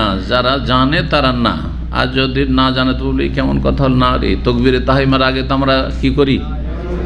যায় নামাজের দোয়া পড়ি আর নিয়ত পড়ি, হ্যাঁ, আবার নামাই তো পড়া শেষ হইলে আবার মুক্তাদি হইলে ইক্তাদাই তো বেহাজাল ইমাম পড়ি। আর যদি ইমাম হই তাহলে আনা ইমামুল্লেমান হাজার আমাল্লাম ইয়াহাজর, এই 3 বেদাত পড়ি। আর এইখানে শুনছি যে না, তাকবীর আগে কিছুই বলা নেই। তো একটি হাদিস নিয়ে আসেন, যে একটি হাদিস যে ইন্নী ওয়াজহাতু ওয়াজহিয়া, নবী সাল্লাল্লাহু আলাইহি ওয়াসাল্লাম তাকবীরে তাহরিমার আগে বলেছেন। হাদিস আছে তাকবীরে তাহরিমার পরে, সুম্মা কালা, তারপরে বলেছেন, মানে এটি সানা হিসাবে সুবহানাকা না পড়ে ইন্নী ওয়াজহাতু ওয়াজহিয়া। বাকি নাওয়াইতু আন ওয়াসাল্লিয়া, নিয়ত পড়া, একটি হাদিস নিয়ে এসেছে। একটি হাদিসের বেশি আমি কিন্তু চাই না। যারা বেদাত করে তাদের কাছে একটির বেশি দলিল চাই না, যে 2, 4, 5টা নিয়ে আসবেন তাহলে বিশ্বাস করবো। একটি ব্যাস। ইক্তাদাই তো বেহাজাল ইমাম, মুক্তাদিরা বলেছেন, একটি হাদিস নিয়ে আসেন। নবী সাল্লাল্লাহু আলাইহি ওয়াসাল্লাম বলেছেন আনা ইমামুল লিমান হাজারা আমাল্লাম ইয়াহজুর, যে হাজির হয়নি পরে আসবে সবার ইমাম হয়ে গেলাম বলেছেন। একবার বলেছেন, 17 বার চাই না। কেউ কিয়ামত পর্যন্ত সময় থাকলো নিয়ে আসতে পারবেন না। সুতরাং এই বেদাত থেকে তওবা করেন, বেদাত থেকে তওবা করেন। সালাত পড়েন নবীর মতো, তাহলে কবুল হবে সাল্লাল্লাহু আলাইহি সাল্লাম। আর যদি উল্টোপাল্টা সালাত পড়েন তাহলে আপনাদের মুখে ছুড়ে দেওয়া হবে কিয়ামতের দিন। তখন আক্ষেপ করবেন, সেই আক্ষেপ কোনো কাজে আসবে না, কারণ তখন আমল করার সুযোগ শেষ হয়ে গেছে। আল্লাহ বুঝার তৌফিক দান করুন। তাকবীরের পরে কি বলবেন? তাকবীর দিয়ে শুরু হবে, এর দলিলও রয়েছে। নবী সাল্লাল্লাহু আলাইহি ওয়াসাল্লাম বলেছেন, প্রসিদ্ধ হাদিস ওনার কিতাবাতে রয়েছে, মিফতাহুস সলাতে আত-তুহুর, সলাতের চাবি হচ্ছে পবিত্রতা, উজু, আর গোসল ফরজ তাহলে গোসল, জি। আর ওয়া তাহরিমুহা তাকবীর, আর তাহরিমা মানে শুরু হচ্ছে, দুনিয়ার কথা কাজ হারাম হচ্ছে, অর্থাৎ আপনার সলাত শুরু হয়ে যাচ্ছে কি থেকে? আর তাকবীর, তাকবীর দিয়ে। তাহলে তাকবীরের আগে কোনো কিছু করা ইসলামে নেই। সলাতের ক্ষেত্রে অন্তরে নিয়ত করে তাকবীর পাঠ করা। অন্তরে নিয়ত কোথায়? নিয়ত আপনার নিয়ত করে এখানে আসেননি দিন শিখতে, নাওয়াইতে পড়ে এসছেন, কেন? এলেম শিখা সওয়াবের কাজ না? বড় সওয়াবের কাজ। জীবনতে একদিনও নাওয়াইতু আন আযহাবা ইলা ইসলামিক সেন্টার, হ্যাঁ, কারণ জামিয়াতুল দাওয়াল ইরশাদ ওয়া তাওয়াতুল জালিয়াত, এত বড় আরবি নাম বলতে পারবেন না, এই জন্য ইসলামিক সেন্টার করে দিলাম, আপনাদের সহজ করে দিলাম। আগামী সপ্তাহে যারা নিয়ত পড়া মুসলমান, নাওয়াইতু আন ওয়াসাল্লিয়া পড়েন, নাওয়াইতু আন আসুমা গাদান পড়েন, নাওয়াইতুল উযুয়া পড়েন, তাদের বলছি যে যখন ইসলামিক সেন্টারে আসবেন এইটা পড়ে আসবেন, এই বেদাতটা পড়ে আসবেন। কি? নাওয়াইতু আন আযহাবা ইলা ইসলামিক সেন্টার, কথা বোঝা গেছে? জি, এলা দারসে। তারপরে আপনি ওই নামাজের এতে বলছেন মুতাওয়াজ্জিহাল কাবাতি শরীফাতে, কাবার দিকে মুখ করে, বলছেন না? বলছেন না? তাহলে আপনাকে ইসলামিক সেন্টারে আসার ক্ষেত্রে বলতে হবে যে ইসলামিক সেন্টারে গিয়ে দারসে বসবো, শেখের দিকে মুখ করে, ওটাও বলতে হবে, কথা বোঝা গেছে? আর যদি এই ক্ষেত্রে না বলেন, এলিম শিখার ক্ষেত্রে তো আমল করার ক্ষেত্রে নিয়ত বলবেন না। এইখানেও বেদাত, ওইখানেও বেদাত,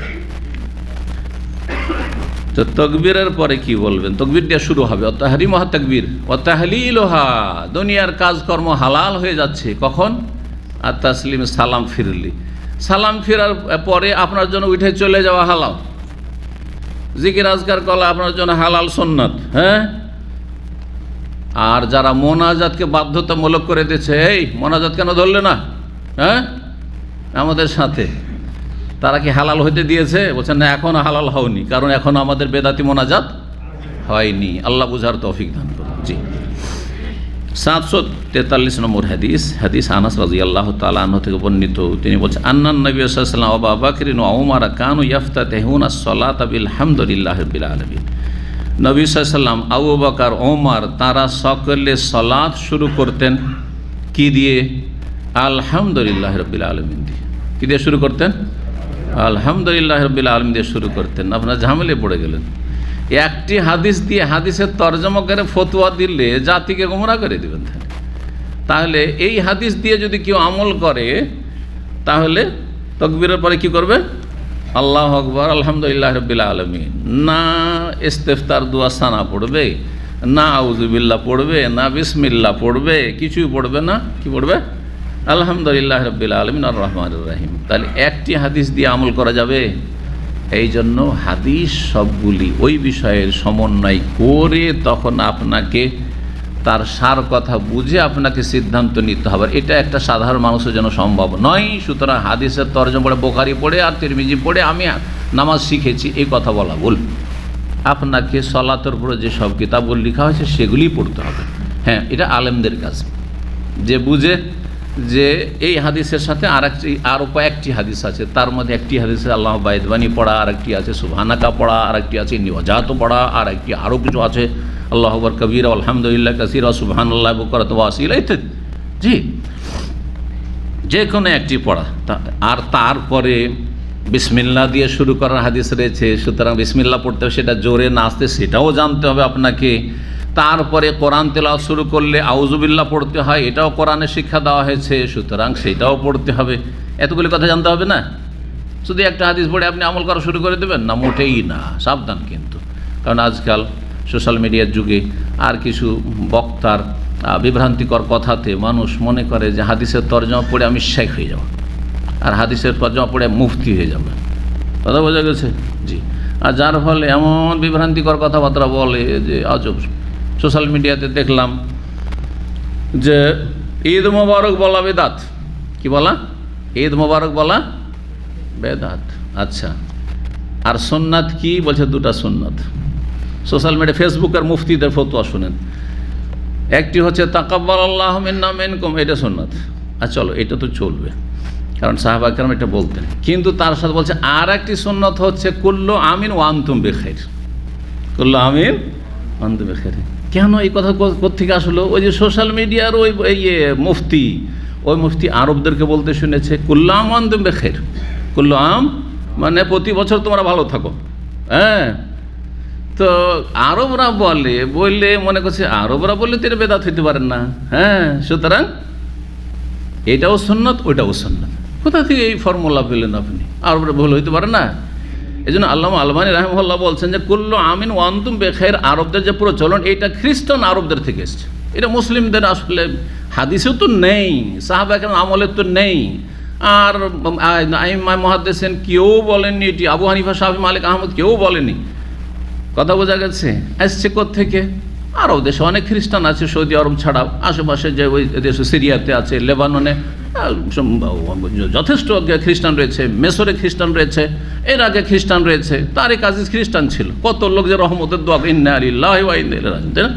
কারণ তারিক আজিজ ছিল সাদ্দাম হোসেনের ডানা। তো অনেকে মনে করতে আরবি নাম হলেই তো মুসলমান, বাঙালি জাতি। এমন এদের এলেমের সচেতনতে মনে করে যে আরবিতে নাম হলে কী হয়ে যায়? মুসলমান হয়ে যায়।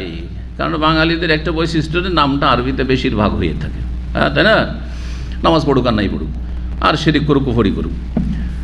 তো তারেক আজিজ নাম শুনে যখন ওই যুগটা ছিল, আমি কত লোক যে মনে করতো যে তারেক আজিজ মুসলমান, অথচ পাক্কা খ্রিস্টান। হ্যাঁ, সাদ্দাম হোসেনের ডান হাত খ্রিস্টান। সুতরাং মুসলিম জাতি ধ্বংসের দিকে যাবে না কেন? যদি আপনি অন্তরঙ্গ বানিয়ে ফেলেন কাফেরকে, যে সব জানছে, আপনার ভিতর বাহিরের খবর জানছে আর সব পাচার করছে বাইরে, তাহলে আপনার দশাটা কি হইতে পারে, আপনার দেশের দশা কি হইতে পারে? আল্লাহ হেফাজত করুন। জি হ্যাঁ। তো চলেন 744 নম্বর হাদিস পড়েন, তখন বুঝতে পারবেন যে কি করতে হবে। আরেকটি হাদিস নেন, ওর সাথে মিলান। আবু হুরায়রা রাদিয়াল্লাহু তাআলা আনহু বর্ণনা করছেন, কাল কানা রাসূলুল্লাহ ইয়াসকুতু বাইনা তাকবীর ওয়া বাইনাল কিরাত ইসকাতাতান কালা আহসাবুহু কালা হুনাইয়াতান। রাসূলুল্লাহ সাল্লাল্লাহু আলাইহি সাল্লাম তাকবীরের মাঝে আর তেলাওয়াতের মাঝে একটি বিরতি দিতেন। ইসকাত, সুকুত মানে চুপ থাকা, নীরব থাকতেন কিছুক্ষণ। কালা বর্ণনাকারী বলছেন আহসাবুহু, আমার ধারণা যে তিনি বলছেন হুনাইয়াতান মানে কিছুক্ষণ, অল্প কিছুক্ষণ, একবার হুনাইয়া, অল্প কিছুক্ষণ চুপ থাকতেন। আল্লাহু আকবার, তারপরে অল্প কিছুক্ষণ কি থাকতেন? নীরব থাকতেন। ফাকুলতু, তখন আমি বললাম, আবু হুরায়রা বলছেন, বে আবি ওয়া উম্মি ইয়া রাসূলুল্লাহ, হে আল্লাহর রাসূল, আমার বাবা মা আপনার উপর উৎসর্গ হোক। এটি নবী সাল্লাল্লাহু আলাইহি সাল্লামকে ভালোবাসার জন্য কি করতেন? বহিঃপ্রকাশ, ভালোবাসা, নিজের আবেগের প্রকাশ করতেন। আমার বাপ মা আপনার জন্য উৎসর্গ, আপনাকে এত ভালোবাসি। তো ফেদাকা আবি অম্মি, আর ফেদাকা যদি নাও থাকে, এখানে উজ্জ্ব রয়েছে বে আবি ওয়া উম্মি, আসলে ছিল ফেদাকা আবি ওয়া উম্মি ইয়া রাসূলুল্লাহ ইসকাতুকা বাইনা তাকবীর ওয়া বাইনাল কিরাতে, আপনার নীরবতা তাকবীরের মাঝে এবং তেলাওয়াতের মাঝে যে কিছুক্ষণ নীরব থাকেন। মা তাকুল, আপনি কি বলেন এখানে? মানে এমনি চুপ থাকেন না কিছু বলেন এখানে আপনি? কালা, তখন নবী সাল্লাল্লাহু আলাইহি ওয়াসাল্লাম বললেন, আকুলু, আমি বলি, আল্লাহ বায়িদ বাইনি ওয়া বাইনা খাতায়া কামা বাতা বাইনাল মাশরিক ওয়াল মাগরিব, আল্লাহু নাক্কিনি মিনাল খাতায়া কামা ইয়ানক্কা সাবুল আবিজ মিনাদ দানাস, আল্লাহুম্মা গসিল খাতায়া বিল মাই ওয়াস সালজি ওয়াল বারাদে। এই দোয়াটি কে কে পড়েন? একটু হাত ওঠান তো। মাশাআল্লাহ, কিছু তো উঠেছে, 4 ভাগের 1 ভাগের কাছাকাছি, অনেক ভালো। আমি ছোটকালে আমার আব্বার কাছ থেকে রাহিমাহুল্লাহ সব শিখেছি। আমার সলাত, আমার কায়দার ওস্তাদ, কায়দা বাগদাদির ওস্তাদ, আমপাড়ার ওস্তাদ, যদিও তার সাথে পাশে মাদ্রাসা ছিল, মাদ্রাসা সকাল হয়ে যেতাম। আবার ওই মক্তব, মাগরিব পরে এসা পর্যন্ত মক্তব হইতো, মক্তবও যেতাম। মক্তব বুঝেন তো আমাদের দেশে মসজিদ ভিত্তিক যেসব পড়া হয়। আর বাকি সময় আমার পড়া ছাড়া আর কোনো ডিউটি ছিল না, ও এটাই কাজ আমার। মাদ্রাসা থেকে আসলে ফজর পর মাদ্রাসা গিয়ে 9টায় মাদ্রাসা এসে নাস্তা করে আবার বসিয়ে দিলে পড়তে, ওই জোহর পর্যন্ত পড়লাম। আবার জোহর পর আর কিছু নিয়ে বসিয়ে দিলে, একবার বাংলা তো আর একবার আরবি, আর একবার ওই অঙ্ক তো আর একবার ইংলিশ, এই করতে করতে আবার জোহর থেকে জোহরে খেয়ে দে, আর সাথে সাথে জোহর থেকে আসর পর্যন্ত কিছু নিয়ে, আসর পরে আবার বসিয়ে দিলে কিছু একটা নিয়ে, আর তারপরে মাগরিব পড়ে আবার ওই মক্তবে, সারাদিন এই করতে করতে তো অবস্থা খারাপ।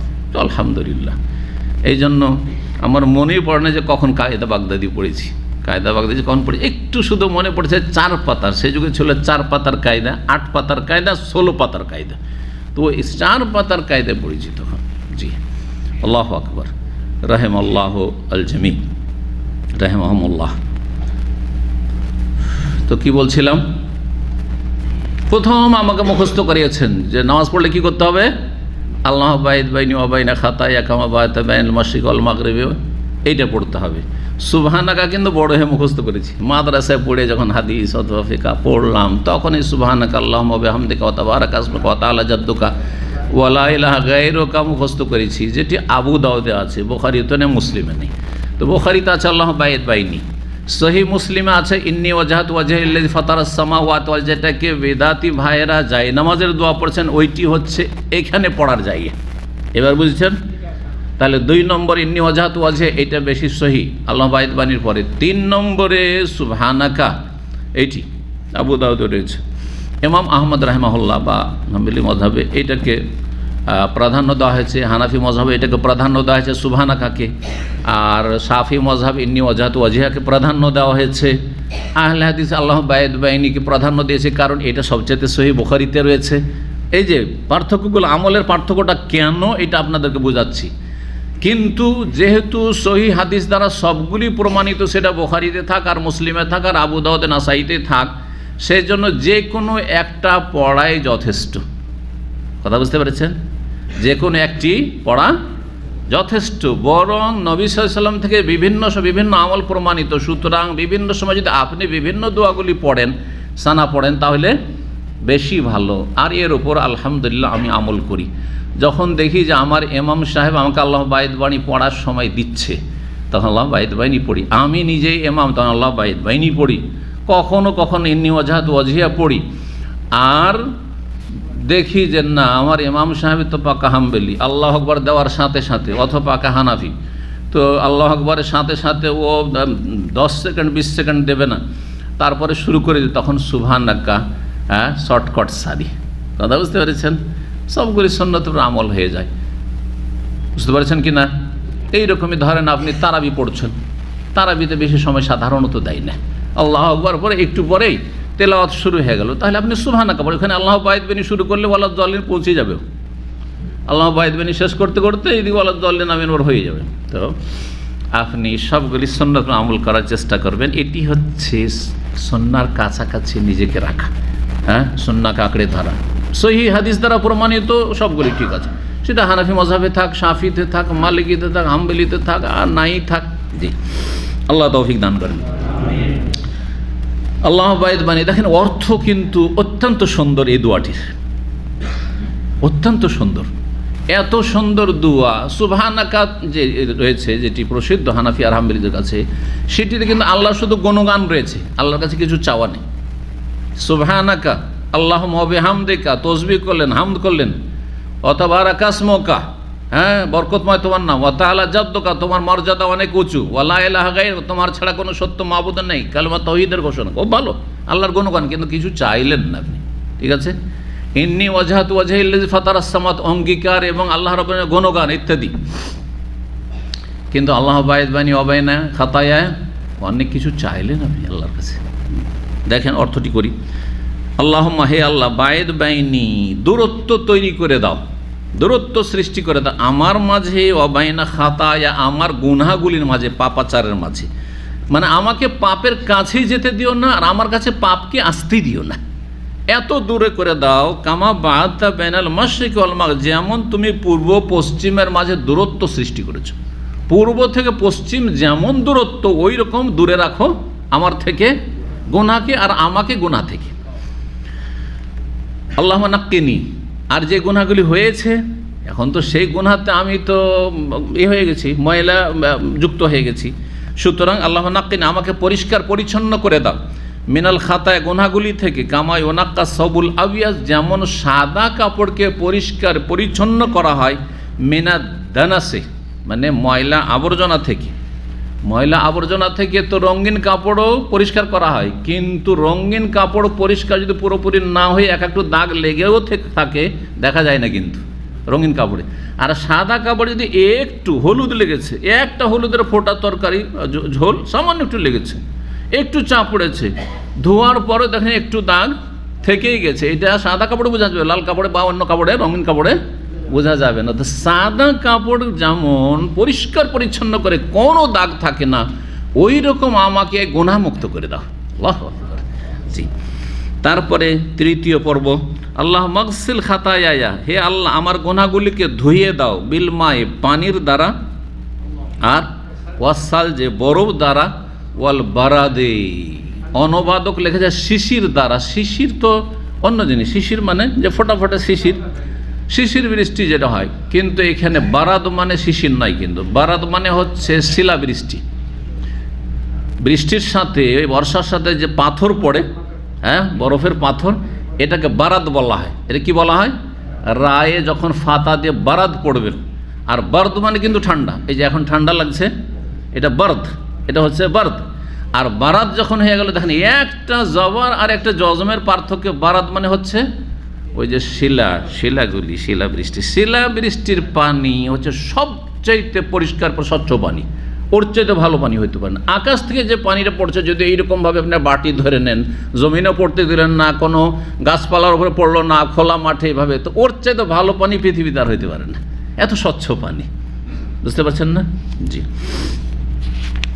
এসব পানি দিয়ে পরিষ্কার করে দাও আমার গুনাহগুলিকে ধুইয়ে। কত সুন্দর দোয়া, সুতরাং যাদের মুখস্থ নেই মুখস্থ করার চেষ্টা করবেন, যাদের মুখস্থ আছে কিন্তু পড়েন না পড়ার চেষ্টা করবেন, আল্লাহ তৌফিক দান করেন। যদিও সুন্নাত যে কোনো একটা পড়লে যথেষ্ট হয়ে যাবে। 90 নম্বর অধ্যায় বাবুন, মানে হাজা বাবুন। এই ক্ষেত্রে অনেকবারই বলেছি, কোনো জায়গায় ইমাম বুখারী কিতাবে রয়েছে শুধু বাব, কিন্তু বিষয়বস্তু উল্লেখ করা হয়নি। তো এই ক্ষেত্রে একদল ওলামারা বলছেন যে ইমাম বুখারী আগে বাব শব্দটি লিখেছেন, তারপরে চিন্তা করেছেন যে আমি হাদিস নিয়ে আসবো, হাদিস পরে নিয়ে এসেছেন, হাদিস পরে নিয়ে এসছেন। আর অধ্যায় বা হাদিসগুলো নিয়ে এসছেন, বাব শুধু বাব লেখা আছে, হাদিস নিয়ে এসছেন। আর অধ্যায়টা এখন বিষয়বস্তু কি হবে, বিষয়বস্তুটা লিখব, কিন্তু সম্পাদনা করে অনেক জায়গায় বিষয়বস্তু ওইভাবে লেখা হয়নি, শুধু থেকে গেছে। এখানে কি থেকে গেছে? বায়াজ, মানে সাদা থেকে গেছে। কি থেকে গেছে? সাদা থেকে গেছে, এখানে কোনো কিছু লেখা হয়নি। এমনটা হলে হতে পারে, এটি একটি ব্যাখ্যা।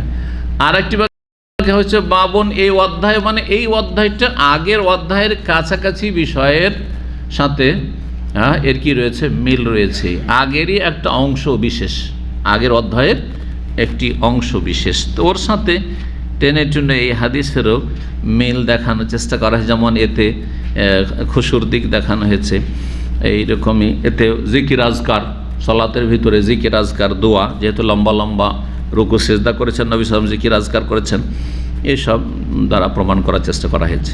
আল্লাহ তাআলা আলাম। বলছেন 745 নম্বর হাদিস, আসমা বিনত আবি বকর, আবু বকর সিদ্দিক রাদিয়াল্লাহু তাআলা বড় মেয়ে আসমা রাদিয়াল্লাহু তাআলা আনহা, তার স্বামীর নাম কি ছিল, কি বলতে পারেন? জুবাইর ইবনে আওয়াম, আশরা মুবাশশারা অন্যতম। জি, তো তিনি বর্ণনা করছেন আন্না নবী সাল্লাল্লাহু সালাতাল কুসুফ, নবী সাল্লাল্লাহু আলাইহি সাল্লাম কুসুফের সালাত আদায়, কুসুফ মানে সূর্যগ্রহণ, সূর্যগ্রহণ নবী সাল্লাল্লাহু আলাইহি সাল্লামের জামানায় লেগেছিল। নবী সাল্লাল্লাহু আলাইহি জামানায় একবার সূর্যগ্রহণ লেগেছিল 10ম হিজরিতে, যেই দিন ইব্রাহিম রাদিয়াল্লাহু তাআলা আনহু নবী সাল্লাল্লাহু আলাইহি সাল্লামের পুত্র ইন্তেকাল করেন। তাতে অনেকে ধারণা করছিল যে কোনো বড় ব্যক্তি মারা গেলে অথবা ভূমিষ্ঠ হলে সূর্যগ্রহণ লাগে, শোকের ছায়া নেমে আসে সূর্যের ওপর, চন্দ্রের ওপর। এই ধারণা জাহিলি যুগ থেকে চলে আসছিল, সেটা যেন প্রকট হতে যাচ্ছিল। আরও কিছুটা হতেও পারে এরকম হইতে পারে না। তখন নবী সাল্লাল্লাহু আলাইহি ওয়াসাল্লাম খুতবা দিলেন, বললেন যে না এই ভুল ধারণা, ইন্নাশ শামসা ওয়াল কামার আয়াতান মিন আয়াতিল্লাহ, এগুলি আল্লাহর নিদর্শনাবলী। লা ইয়াখসিফানি লিমাউতি আহাদিন ওয়ালা লিহায়াতি, কারো জীবন মরণ, কারো ভূমিষ্ঠ হওয়া আর কারো মরণের জন্য এতে গ্রহণ লাগে না, সূর্য চন্দ্র গ্রহণ লাগে না। আল্লাহ এর মাধ্যমে ভীতি প্রদর্শন করেন বান্দাকে, ভয় দেখান যে সতর্ক সাবধান, যে আল্লাহ এত বড় বিশাল সৃষ্টিকে, সূর্যকে আলোহীন বানিয়ে দিতে পারেন, তুমি কতটা মূল্য রাখো 3.5 হাতের মানুষ, সুতরাং সোজা হয়ে যাও মাকা লোকেরা। তো নবী সাল্লাল্লাহু আলাইহি ওয়াসাল্লাম কুসুফ সূর্যগ্রহণের সালাত আদায় করলেন, ফাকামা দাঁড়ালেন সলাতে। তার সূর্যগ্রহণের সালাত হচ্ছে সুন্নাতে মুআক্কাদা বা চন্দ্রগ্রহণের। ফাআতাল কিয়াম, লম্বা তেলাওয়াত করলেন প্রথম, সুম্মা রাকা, তারপর রুকু করলেন, ফাআতাল রুকু, লম্বা রুকু করলেন, সুম্মা কামা, তারপরে দাঁড়ালেন, ফাআতাল কিয়াম, আবার দীর্ঘ করলেন কি কিয়ামকে, দীর্ঘায়িত করলেন কিয়ামকে, লম্বা কিয়াম করলেন, মানে দ্বিতীয়বারও তেলাওয়াত করলেন, 2বার করে তেলাওয়াত আর 2বার রুকু, সুম্মা রাকা, তারপর রুকু করলেন। কয় রুকু? এই জন্য সবচেয়ে সহি সুন্নত হচ্ছে সূর্যগ্রহণ চন্দ্রগ্রহণের সালাতের ক্ষেত্রে যে 2বার তেলাওয়াত হবে আর 2 রুকু হবে, আর কি হবে? 2 সেজদা হবে, 2 সেজদা হবে। তো নবী সাল্লাল্লাহু আলাইহি ওয়াসাল্লাম কুসুফের সালাত আদায় করলেন, লম্বা দাঁড়িয়ে থাকলেন, তেলাওয়াত করলেন সূরা ফাতিহার পরে, বড় বড় সূরা তেলাওয়াত করলেন, তারপরে রুকু করলেন, লম্বা রুকু করলেন, তারপরে আবার লম্বা তেলাওয়াত করলেন, তারপরে রুকু, ফাতালা রুকু, লম্বা রুকু করলেন, সুম্মা রাফা, তারপরে মাথা উঠালেন রুকু থেকে, সামি আল্লাহু লিমান রাব্বানা ওয়া লাকাল হামদ, তারপরে সেজদায় গেলেন, ফাতালা, লম্বা সেজদা করলেন, সুম্মা রাফা, তারপরে মাথা উঠে, সুম্মা সাজাদ, তারপরে সেজদা করলেন, ফাতালা, দীর্ঘ সেজদা করলেন, সুম্মা কামা, তারপরে দাঁড়ালেন, ফাতার, তারপরে দ্বিতীয় রাকাতে দাঁড়িয়ে আবার লম্বা কিয়াম করলেন, আবার রুকু করলেন, লম্বা রুকু করলেন, আবার মাথা উঠালেন, আবার কিয়াম করলেন, 2বার কিয়াম, 2বার রুকু করলেন, ফাতাল রুকু, লম্বা রুকু করলেন, সুম্মা রাফা, তারপরে মাথা উঠালেন, সেজদায় গেলেন আর 2বার করে সেজদা করলেন, ফাতাল, লম্বা সেজদা করলেন, সুম্মা রাফা, সুম্মা সাজাদা, ফাতাল, সুজুদ, লম্বা লম্বা 2 সেজদা করলেন, সুম্মান সারাফা, তারপরে সালাম ফিরলেন, আর তারপরে ফাকালা, আত্তাহিয়াত, তাশাহুদ, দরুদ ইব্রাহিম পড়ে কি করলেন? সালাম ফিরলেন। তারপরে বললেন কাদ্দানাত মিন্নিল জান্নাতু, জান্নাত আমার কাছাকাছি চলে এসেছিল। সুবহানাল্লাহ, জান্নাত আমার কাছাকাছি চলে এসেছিল। বাস্তবে তাহলে এই না যে ছবি শুধু, হ্যাঁ, সিনারি দেখতে পাচ্ছেন এমন না, সামনে জান্নাত দেখতে পাচ্ছেন, জান্নাতের গাছপালা ফলমূল দেখতে পাচ্ছেন, আল্লাহু আকবার, কাছেই মসজিদের ভিতরে, মসজিদের দেয়ালে অন্য হাদিসে রয়েছে। জি,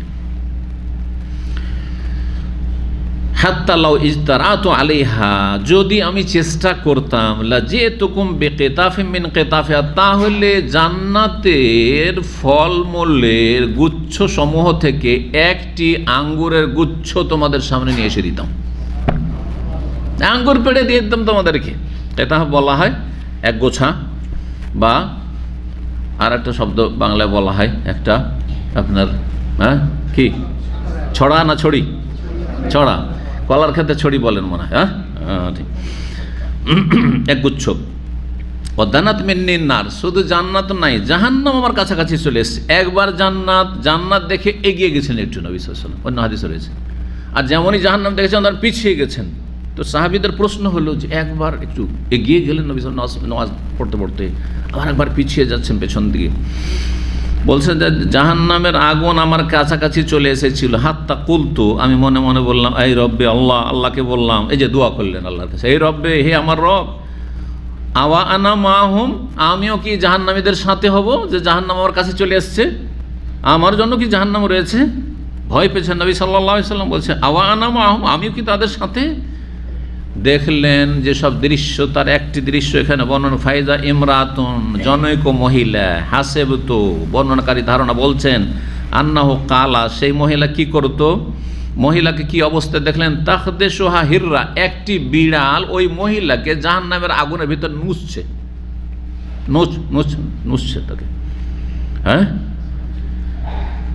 হ্যাঁ, খামচি দেওয়া ঠিক না, বা খামচাচ্ছে।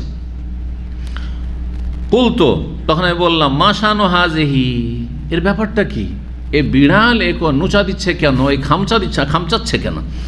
কালু, তখন লোকেরা বললো, মানে কারা লোক নয়, এরা হচ্ছে ফেরেশতা, মালাইকাগণ, ফেরেশতাগণ বললেন, হাবাসাত হা, এই নারী এই বিড়ালটিকে দুনিয়াতে বেঁধে রেখেছিল, হাত্তা মাতাত জুআন, এমনকি অনাহারে মারা গিয়েছিল, বিড়ালটি মরে গিয়েছিল, লাহিয়া আতামাত হা, সে নিজেও খাওয়ায়নি, বেঁধে রেখেছে, তো খাওয়াও তাহলে, হ্যাঁ পানি দাও, খাবার দাও, ওয়ালা আরসালাথা, আর তাকে ছেড়েও দেয়নি যে তাকল এদিক সেদিক খাবে, তাকল কোনো রেওয়ায়েত, নাফে বলছেন তাবেই, হাসেব তো, আমার ধারণা যে সেখানে তাকলের পরে আর এক দুটি শব্দ রয়েছে, কি আন্নাহু কাল, নবী সাল্লাল্লাহু আলাইহি ওয়াসাল্লাম বলেছেন, তাকল মিন খাসিসিল আরদে আও খাসাসিল আরদে, প্রসিদ্ধ রেওয়ায়েত খাসাসিল আরদ, যদি সেই মহিলা বিড়ালটিকে ছেড়ে দিত তাহলে জমিনের পোকামাকড় খেয়েও বেঁচে যেত, খাসাস বলা হয় পোকামাকড় খেয়েও বেঁচে যেত, কিন্তু ছাড়েনি।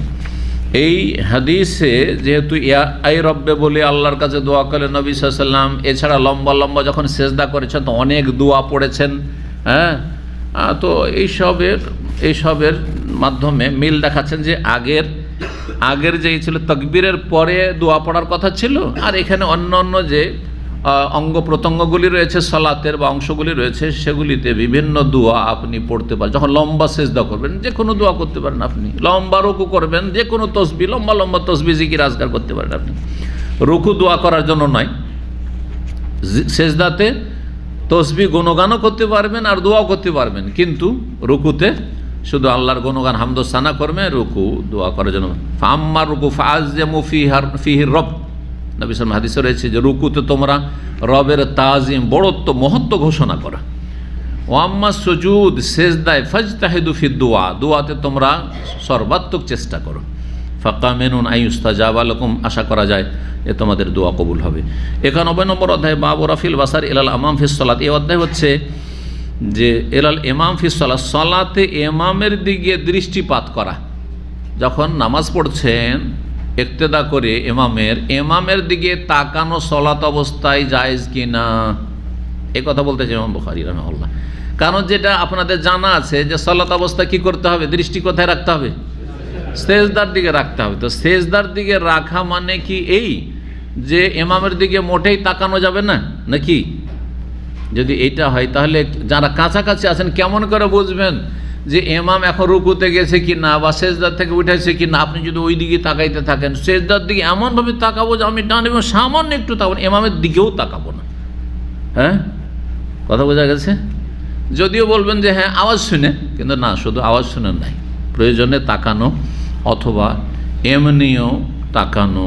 সে আসল হচ্ছে যে সেজদার দিকেই আপনার নজর থাকবে, কিন্তু ইমামের দিকে তাকানোর প্রমাণ রয়েছে, এই কথাই প্রমাণ করতে চাই ইমাম বুখারী রাহিমাহুল্লাহ। তো সেজদার দিকে তাকিয়ে থাকতে হবে, এটি হচ্ছে সুন্নাহ।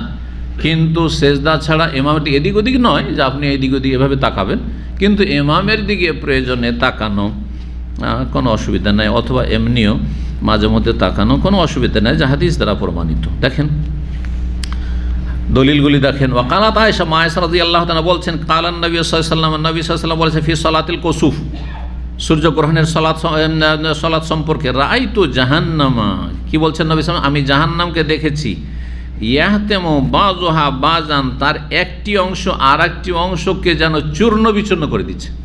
জাহান্নামের আগুন এমন এমন উত্তপ্ত হয়েছে যে একটি অংশ আর একটি অংশকে মনে হচ্ছে চূর্ণ বিচূর্ণ করে ফেলছে, একবারে খেয়ে ফেলছে, গ্রাস করে ফেলছে। আল্লাহু আকবার। যখন আগুনের তাপ খুব বেশি বেড়ে যায় তখন এইরকমটা হয়, যেই দৃশ্যটি তুলে ধরেছেন নবী সাল্লাল্লাহু আলাইহি ওয়াসাল্লাম এখানে। হিনা রাআইতু মুনি তাআখারাতু, যখন তোমরা আমাকে দেখছিলে যে আমি পিছিয়ে গেছিলাম। এই যে পিছিয়ে, একটু আগে বললাম না যে নবী সাল্লাল্লাহু আলাইহি ওয়াসাল্লাম যখন জাহান্নাম দেখেছেন তখন পিছিয়ে গেছিলেন। তো দলিল কি করে পাওয়া গেল যে ইমামের দিকে তাকানো সলাত অবস্থায় জায়েজ। এই যে হিনা রাআইতু মুনি, হে সাহাবীরা যখন তোমরা পেছন থেকে আমাকে দেখছিলে যে আমি পিছিয়ে গেছিলাম। তো সাহাবীরা দেখেছেন না দেখেননি? তাহলে বোঝা গেল সেজদার দিকেই যদি একেবারে পুরো নজর থাকে তো কেমন করে নবী সাল্লাল্লাহু আলাইহি ওয়াসাল্লামকে সাহাবীরা দেখলেন যে একটু পিছিয়ে গেলেন, এগিয়ে গেলেন, জান্নাত দেখলেন তাই এগিয়ে গেলেন আবার পিছিয়ে গেলেন। তাহলে বোঝা গেল যে ইমামের অনুসরণ করার জন্য ইমামের দিকে তাকানো সেজদার দিকে তাকার সাথে সাথে জায়েজ রয়েছে। 746 নম্বর হাদিস, হাদিসে বর্ণনাকারী আবু মামার তাবি কাল কুলনা লি খাব্বাব, খাব্বাব ইবনুল আরত রাদিয়াল্লাহু তাআলা আনহু, দুর্বল মানুষ ছিলেন বংশীয় দিক থেকে বা যে জনবলের দিক থেকে, আর এমনি অভাবী মানুষ ছিলেন, যার ফলে তার উপর খুব জুলুম অত্যাচার করেছে। মক্কার কাফেররা যেসব গরিব মানুষদের উপর জুলুম অত্যাচার করেছে, যারা প্রভাবশালী বংশ তাদের উপর কিন্তু অত জুলুম অত্যাচার করতে পারেনি, যদিও করেছে কিন্তু ওই রকম না। আর এটা হয় গ্রাম অঞ্চলে, দেখেছেন তো যে গরিবের বাস করাই মুশকিল গ্রামে, হয় গরিব আর্থিক দিক থেকে, আর না হলে বংশ বলি নেই, হয়তো সচ্ছল কিন্তু একাই, নিজের বংশের লোক ওখানে নেই, একা বাস করা খুবই মুশকিল। এই জন্য আমাদের দেশে একটি প্রবাদ রয়েছে যে এমন দেখে বাঁধো ঘর যেখানে কিছু আপন কিছু পর। হ্যাঁ, কিছু আপন কিছু পর, একেবারে পরের জায়গায় গিয়ে আপনি মেনে দেবেন না, অনেক সময় দরদ নাও থাকতে পারে। জি, দরদ নাও থাকতে, সতর্ক সাবধান। হ্যাঁ, দিনী ভ্রাতৃত্ব যদি এরকম থাকে তাহলে ঠিক আছে, কারণ সেটা সবচেয়ে শক্তিশালী। কিন্তু আজকাল দিনী বন্ধন, ধর্মীয় বন্ধন, দিনী ভ্রাতৃত্ব এমন নড়বড়ে দুর্বল হয়ে গেছে যে এইটাকে শুধু দুনিয়ার গরজে অধিকাংশ লোক ব্যবহার করছে। জি, আল্লাহ হেফাজত করুক। তো হাদিসে কি বলা হচ্ছে, খাব্বাবকে আমরা বললাম আকানা রাসূলুল্লাহ ইয়াকরা ফি যুহরি ওয়াল আসরে, রাসূলুল্লাহ যোহর আসরে কি কোনো তেলাওয়াত করতেন? সূরা ফাতিহা, সূরা ফাতিহার পর অন্য কোনো সূরা পড়তেন না? পড়তেন না। কালার নাম, হ্যাঁ অবশ্যই পড়তেন, সূরা ফাতিহার পরে সূরা পড়তেন। ফাকুলনা, তখন আমরা বললাম বিমা কুনতুম তারিফুনা যাকা, কেমন করে জানলেন? যোহর আসরে তো আপনারা শুনতে পান না, তো কেমন করে জানলেন যে নবী সাল্লাল্লাহু আলাইহি ওয়াসাল্লাম তেলাওয়াত করতেন? কালা বলছেন বেজরাবে লাহিয়াতিহি, নবী সাল্লাল্লাহু আলাইহি ওয়াসাল্লামের দাড়িগুলো হিলতো, সেই জন্য দাড়ির নড়াচড়া দেখে তাহলে বোঝা গেল যে মুক্তাদিরা পিছন থেকে নবী সাল্লাল্লাহু আলাইহি ওয়াসাল্লামের দাড়িও ফলো করতেন, যে দাড়ি কিছু নড়ছে। যখন পড়বেন তো দাড়ি একটু হিলবে না? দাড়ি হেলা দেখে আমরা বুঝতাম নবী সাল্লাল্লাহু আলাইহি ওয়াসাল্লামের যে তিনি কিছু জোহরেও দাঁড়িয়ে দাঁড়িয়ে পড়ছেন, তেলাওয়াত করছেন। তাহলে বোঝা গেল যে ইমামের দিকে তাকানো মুক্তাদিদের জন্য জায়েজ, অনুসরণের জন্য। 747 নম্বর হাদিস, হাদিস বর্ণনা করেছেন আব্দুল্লাহ বিন ইয়াজিদ ইয়াখতুবু, তিনি ভাষণ দিচ্ছেন। কাল হাদাসানাল বারাও, বারা বিন আযিব বর্ণনা করেছেন, ওহ গায়রু কাযুব, তিনি মিথ্যাবাদী না বরং সত্যবাদী তিনি। আন্নাহুম কানু ইযা সাল্লাল্লাহু মা নবী সাল্লাল্লাহু আলাইহি ওয়াসাল্লাম, সাহাবায়ে কেরামগণ যখন নবী সাল্লাল্লাহু আলাইহি ওয়াসাল্লাম সালাত আদায় করতেন, ফারাফা রাসমির রুকু থেকে যখন মাথা উঠাতেন, কামু কিয়ামান, এমন দাঁড়াইতেন ফাকামু তখন এমনভাবে দাঁড়াইতেন হাত্তা ইয়ারাহু কাদ সাজাদা, কামু কিয়ামা দাঁড়িয়েই থাকতেন। সাহাবায়ে কেরামগণ যখন রুকু থেকে মাথা উঠাইতেন কামু কিয়ামা দাঁড়িয়েই থাকতেন এমনভাবে যতক্ষণ পর্যন্ত না দেখতেন হাত্তা ইয়ারাহু কাদ সাজাদা, যে নবী সাল্লাল্লাহু আলাইহি ওয়াসাল্লাম সেজদায় চলে গেছেন। তাহলে এই হাদিস দ্বারা বোঝা গেল যে নবী সাল্লাল্লাহু আলাইহি ওয়াসাল্লাম সেজদা যাওয়ার সময় সাহাবীরা দেখতেন যে সেজদায় পড়ে গেছেন, তারপরে সেজদায় যেতেন সাহাবায়ে কেরাম, তারপরে সেজদার জন্য ঝুঁকতেন। শুধু দেখলেন যে রুকু শেষ হয়েছে আর রুকুতে দাঁড়িয়েছে, আর তারপরে দেখা দেখি নয়, অনেক সময় আগেই গিয়ে ইমামের আগে রুকুতে সেজদায় পড়ে গেলেন, জায়েজ নয়, জায়েজ নাই। আগে বাড়া অনুসরণ মানে একটু পিছনে থাকতে হবে। তো সাহাবায়ে কেরামগণ দেখতেন যে হ্যাঁ নবী সাল্লাল্লাহু আলাইহি ওয়াসাল্লাম সেজদায় চলে গেছেন, তারপরে সেজদার জন্য ঝুঁকতেন, তাহলে সাহাবীরা দেখতেন নবী সাল্লাল্লাহু আলাইহি ওয়াসাল্লামকে। 748 নম্বর হাদিস বর্ণনা করেছেন আব্দুল্লাহ বিন আব্বাস রাদিয়াল্লাহু তাআলা আনহু ক্বালা খাসাফাতিশ শামসু আলা আহদিন নবী সাল্লাল্লাহু আলাইহি ওয়াসাল্লাম আমলে সূর্যগ্রহণ লেগেছিল। ফাসাল্লা, সূর্যগ্রহণের সালাত আদায় করলেন। ফাকালু, লোকেরা বলে ইয়া রাসূলুল্লাহ রাআইনাকা তানাওয়ালু শাইআম মিন ফি মাকামিকা, আমরা আপনাকে দেখছিলাম যে আপনি আপনার জায়গা থেকে কোনো কিছু হাত দিয়ে ধরার ইচ্ছা করছিলেন, ধরতে যাচ্ছিলেন। নবী সাল্লাল্লাহু যেন কোনো কিছু ধরতে যাচ্ছিলেন হাত বাড়িয়ে সামনে। সুম্মা রাআইনাকা তাকাকা, তারপরে আপনাকে দেখছি যে আপনি পিছিয়ে গেলেন, পিছপা হয়ে গেলেন, এগিয়ে যাচ্ছিলেন কিছু ধরার জন্য, আবার তারপরে পিছিয়ে গেলেন আপনি। সাহাবারা তাহলে নবী সাল্লাল্লাহু আলাইহি ওয়াসাল্লাম সালাত অবস্থায় দেখছেন, তাহলে বোঝা গেল যে সেজদার দিকে তাকিয়ে না, ইমামের দিকেও তাকাচ্ছেন। তাহলে তো এই বিষয়ে এমন নয় যে এমনভাবে সেজদার দিকে নজর রাখবেন যে এদিক ওদিক মানে ইমামের দিকেও তাকাবেন না, এমন নয়, এদিক ওদিক তাকাবেন না অবশ্যই। তার সম্পর্কে সামনে হাদিস আসছে। ফাকালা, বললেন নবী ইন্নী ওরিতুল জান্নাহ, আমাকে জান্নাত দেখানো হয়েছিল, জান্নাতের দৃশ্য। ফাতানাওয়ালতু মিনহা অনকুদান, সেখান থেকে একগুচ্ছ আঙ্গুর আমি নেওয়ার ইচ্ছা করলাম। ওয়ালাউ আখাযতুহু, যদি আমি নিয়ে নিতাম, লাআকালতুম মিনহু মা বাকিয়াতাদ দুনিয়া, এ দুনিয়া যতদিন স্থায়ী থাকতো ততদিন পর্যন্ত সে আঙ্গুরের গুচ্ছ থেকে সব মানুষ তোমরা খেতে থাকতে, শেষ হতো না। কারণ জান্নাতের নিয়ামত শেষ হওয়ার তো নয়, এ তো দুনিয়ার না যে শেষ হয়ে যাবে। কিন্তু নবী সাল্লাল্লাহু আলাইহি ওয়াসাল্লাম নিতে গিয়ে আবার নিলেন না। কেন নিলেন না? কারণ নবী সাল্লাল্লাহু আলাইহি ওয়াসাল্লামের স্মরণে আসলো যে এই জান্নাত তো আখেরাতের, এটা দুনিয়ার জন্য নয়, সুতরাং এটা এখন নেওয়া সমীচীন নয়, এটা মরণের পরে এই নিয়ামত শুরু হবে, মরণের পরের যুগে বরজাখী জীবনের যে নিয়ামত রয়েছে, আর তারপরে জান্নাতে যাওয়ার পরে জান্নাতের নিয়ামত রয়েছে, আর সেটা দুনিয়ার নেওয়ার নয়। কিন্তু নবী সাল্লাল্লাহু আলাইহি ওয়াসাল্লাম ইচ্ছা করেছিলেন, নিতে গিয়ে নিলেন না। যদি নিতেন তাহলে সেটি ফানা হইতো না, থাকতো কিয়ামত পর্যন্ত।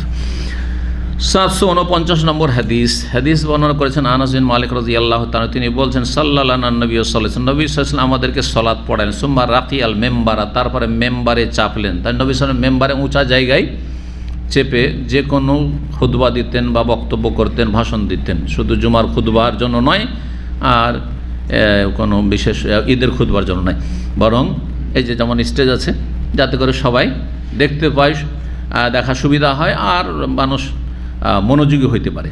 কারণ না দেখতে পেলে অমনোযোগী হওয়া স্বাভাবিক। জি, তো মেম্বারে চাপলেন। ফাশারা বিয়াদিহি কিবলাতিল মসজিদে, তারপরে মসজিদের কিবলার দিকে দুই হাত দ্বারা ইঙ্গিত করলেন। সুম্মা কালা, তারপরে বললেন, দুই হাত দ্বারা ইঙ্গিত করলেন আর বললেন লাকাদ রাআইতুল আনা, আমি এক্ষুনি দেখতে পেয়েছি, মুনজু সাল্লাইতু লাকুম, তোমাদের জন্য যে সালাত আদায় করলাম, মানে তোমাদের ইমামতি করলাম, তখন দেখতে পেলাম আল জান্নাত, ওয়ানার জান্নাত এবং জাহান্নামকে মুতামাসসিলাতাইনি ফি কিবলাতি হাযাল জিদার, এই দেয়ালে তার প্রতিছবি, জান্নাত জাহান্নামের প্রতিছবি আমি দেখতে পেলাম এই দেয়ালের উপর যেন জান্নাত ভেসে উঠেছে, দেখতে পাচ্ছি, বাস্তব জান্নাত দেখছেন। ফালাম আরা, আমি কখনো দেখিনি কালিয়ামে আজকের মতো দৃশ্য, ফিল খায়রে ওয়া শাররে, ভালো মন্দ, আজকে সবচাইতে ভালো দেখেছি আর সবচাইতে মন্দও দেখেছি। একবারে ভালো মানে সবই ভালো, পুরোই ভালো একমাত্র জান্নাত, আর পুরোই খারাপ একমাত্র জাহান্নাম। দুনিয়াতে এমন কিছু নয় যার সবই খারাপ, যার সব কিছুই খারাপ মনে হচ্ছে, সেই সম্পর্কে গবেষণা করলে দেখবেন যে তাতে সামান্য কিছু উপকারিতার দিক, ভালো দিক আছে, পজিটিভ আছে। আর যার সবই ভালো মনে হচ্ছে তারও কিছু নেগেটিভ আছে, খারাপ দিক আছে। একমাত্র জান্নাত জাহান্নাম, খালেস নির্ভেজাল খায়ের কল্যাণ জান্নাত, আর নির্ভেজাল মন্দ খারাপ হচ্ছে জাহান্নাম। জি, আল্লাহুম্মা আজিরনা মিনান নার। তো আজকে এখানে আলোচনা শেষ করি নাকি? হ্যাঁ, ঠান্ডা কেন আজকে বেশি লাগছে? একটা এসে চলছে না দুটো? কত বাজে? চলুন আজকে এখানে শেষ করি। রব্বুল আলমের কাছে দোয়া করি আল্লাহ রব্বুল আলম আমাদের গুনাহ খাতা মাফ করেন, আল্লাহ আমাদেরকে কবুল করেন, আল্লাহ জাহান্নামের আযাব থেকে রক্ষা করেন, জান্নাতুল ফিরদৌস দান করেন। আল্লাহ রব্বুল আলমের কাছে দোয়া করি আল্লাহ রব্বুল আলম সমস্ত রকমের বালা মুসিবত অনিষ্ট থেকে আল্লাহ হেফাজত করেন। যেসব ভাইরা আসছেন এখানে আল্লাহ রব্বুল তাদেরকে উপকারী জ্ঞান দান করেন, ভালো আমলে তৌফিক দান করেন, ফরজ অজবের হেফাজতের তৌফিক দান করেন, হারাম নাজাইজ থেকে বেঁচে থাকার তৌফিক দান করেন, আল্লাহ রুজিতে বরকত দান করেন। আল্লাহ রাব্বুল আলামিন আপনাদের সমস্ত বালা মুসিবত থেকে রক্ষা করেন, সহি সালামত আপন জায়গায় ফিরে যাওয়ার তৌফিক দান করেন। যারা যেসব ভালো আশা নিয়েছেন আল্লাহ পূরণ করার তৌফিক দান করেন। ওয়া সাল্লাল্লাহু আলা নবিয়িনা মুহাম্মদ ওয়া আলা আলিহি ওয়া সাহবিহি আজমাইন।